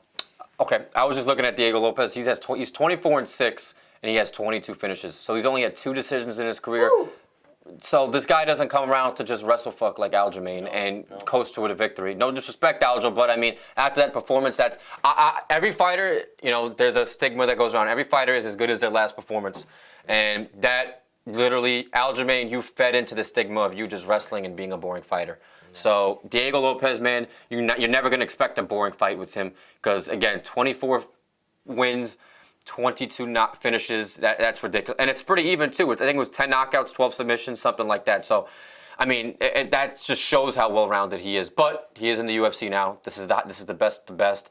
But I think he'll have no problem beating a Bryce Mitchell. I think he would even finish. I don't care what people say. I think he would beat an Aljamain Sterling. I think he would beat a Yair Rodriguez. I think the ceiling is so high for Diego Lopez. I think if he has a full camp against the guy in Moscar, he'll beat Moscar. You know, he took that fight on a week's notice, man, against a guy who had a lot of traction. You know, he was seasoned in the UFC. The cards were stacked against Diego, and he still put up a good fight. It could have been a 2-1 fight for obviously Evloev, but he arguably won a round in that fight. So Diego's getting better with every fight. The caliber of opponent is increasing with every fight, but that doesn't seem to be an issue. So I'm high on Diego. I think, like I said, I have no doubt he'll fight for the belt end of next year. Yeah, I mean, I could see it. But you know, for the sake of argument, it's a stacked division. It is so probably the most competitive division. Really, it really is. I think it may be the best in UFC right now for sure. But let's go into to finish. I know I said I was going to finish off, but I just realized I'm going to be away this next week, so we're not going to be able to preview the next card. It's going to be a fight night between Alex Perez and Matus Nicolau. And there's really no fight other to preview than the main event that's, you know, worthy of talking more than 5 minutes about. So let's do that. So at flyweight, number 5th rank, Matus Nicolau coming off of his loss against Brandon Royval. He hasn't fought in over a year now. It's going to be almost a year and less than 2 weeks to the date in his return against Alex Perez. Perez fought earlier this year against Muhammad Makayev, and that was a pretty decisive decision for Makayev. It wasn't an exciting fight by any means, but that's Perez's 3rd straight loss. So, Aiden, do we see both these guys coming off of losses? Do we see which one do we see getting back into the win column? I think it's going to be a decision. Or Nicolau getting I don't know. I'd probably favor Nicolau, but I'm not really too knowledgeable on either of those fighters, so it's hard to give a really educated opinion on it. But I feel like, you know, I mean, Perez didn't look bad in his last fight against Makayev. You know, I mean, Makayev had to implement a lot of his wrestling to get the job done. Mm-hmm. But, you know, it is a quick turnaround for him. And, you know, Matus, I'm going to assume that, you know, he's had a lengthy recovery period. He's probably, well, he's already in a fight camp because he was supposed to fight Manel. Manel's a catastrophe in himself. Yeah. But, you know, I think Matus will get the job done. I think, like I said, it'll be a decision. It probably won't be a great fight. But I think he'll find a way to get the win. I'm gonna agree with the fact that it's Nicolau, but I think he gets a submission. Perez, in those 3 losses that he's had, 2 of them were by submission as of recently. And as you mentioned, the Monkayev, the Monkayev fight just proved that Perez's wrestling has something to be desired, and I think that's something Nicolau can easily exploit. I got like a round 3 submission from Matus Nicolau to get back into the win column, because he hasn't submitted guys as of late. You know, a lot in his last 5 victories. He won a 4-5 win streak prior to his most recent loss to Royval, and it was only 1 knockout. That was the only stoppage that he got. But I do believe that he gets the submission finish because 5 of his fights were finished by submissions. They were before his time in the UFC. But I think that he gets the job done. I'm going to give round 2 submission, and I think Perez, at this point in flyweights, is a bit overrated in terms of the rankings. He's ranked 8. I don't think he should be ranked 8. Perez, yeah, 3 straight losses. So give me Matus Nicolau because he's somebody I think that has a chance to have some pop at flyweight, and I think that he continues and gets back on his winning ways, if you will. I agree. So that's gonna be it for that fight card because again it's kind of weak sauce. What's the co-main on it? What is it? I forget. I had it up for a second. Let me just see quickly. It's nothing. Yeah, it's Ryan Spann versus Gustav. Yeah, I don't want to talk about that. So with that, unless Aiden has anything else, that is going to do it for MMA on the Island, episode 24 in the books. I know this for a fact, this was definitely like 2.5 hours, just based on our recording. It was a little over 2, yeah. Yeah, it was, but it's all good though. And I was just about to say, I knew this was coming with 300, man. Like, come on, the UFC 300, it was such a banger. It was such a joy to watch, amongst good company as well. And shout out to Ian and Hunter for really putting together a very, very, very solid card. There was a lot of talk about UFC 300 and a lot of criticism about it, leading up to it and surrounding it, just because of the main event and that debacle and everything else. But the fighters delivered. And the fans delivered. The judges didn't mess anything up, and it was just all around a very successful, great, iconic night of fights and one of the best events the UFC has ever held. So that's gonna do it for MMA on the Island. Hope you guys enjoyed our UFC 300 breakdown and more. You will see us in 2 weeks now. I'm gonna be cruising a little bit. I'm gonna be a lot tanner when I come back. So you're gonna see a new Joe, if you will. But definitely a happier Joe, I'll tell you that. I'm happy right now, but when I'm coming back from a cruise, you're not gonna get a smile off my face for at least a week. But that's been MMA on the Island. Take care, folks. Enjoy this week off of fights, and then enjoy that Perez Nicolau Fight Night Snooze Fest, and we'll be back to break it down and preview 301. And hopefully we got Espinal and Pereira on there. Hopefully it's probably not gonna happen, but it'd be nice. And one again, real quick, guys, make sure to stay posted on TikTok. Yes. Joe and I are gonna be pretty frequent on TikTok. Yes. So guys, check out our TikTok. It's MMA on the Island, Absolutely. just like the the podcast name. Yep. I think it's MMA.on.the Island. Something like that. You look up MMA on the Island, you're gonna find it. And I don't care. Listen, our account's only growing. And I was just about to say with Joe, like, I'm not saying this because we're biased, but I think him and I have some of the best knowledge when it comes to this stuff. Absolutely. Not like a lot of the guys that you see. I'm not going to throw any names out there. Especially, oh my God, when I watch TikToks and I see these, that's why I literally texted you this. I was like, dude, we need to start posting more this TikTok stuff, because like some of the guys are on there and I can just tell they've never watched a fight in their life. I'm like, bro, like you don't know anything about this sport, and they're getting like so much. I'm like, so listen, you want some actual MMA content, you come to MMA on the Island, you listen to the pod, and if you don't got time to listen to the pod, listen to some of our short form stuff, because once this semester ends, we're going to be cutting up every episode and getting massive amounts of content out from the pod highlights, as well as our own exclusive TikTok stuff. So be on the lookout for all that shit in the near future. And of course, the interviews are going to be coming as well. Absolutely. But again, once these finals and this semester is over, we'll get all that out to you. So MMA on the Island, appreciate y'all. Follow us on TikTok, Instagram, YouTube, all that fun stuff. Appreciate y'all tuning in as always. Till next time, Joe Aiden. Take care, folks. God bless. We're going.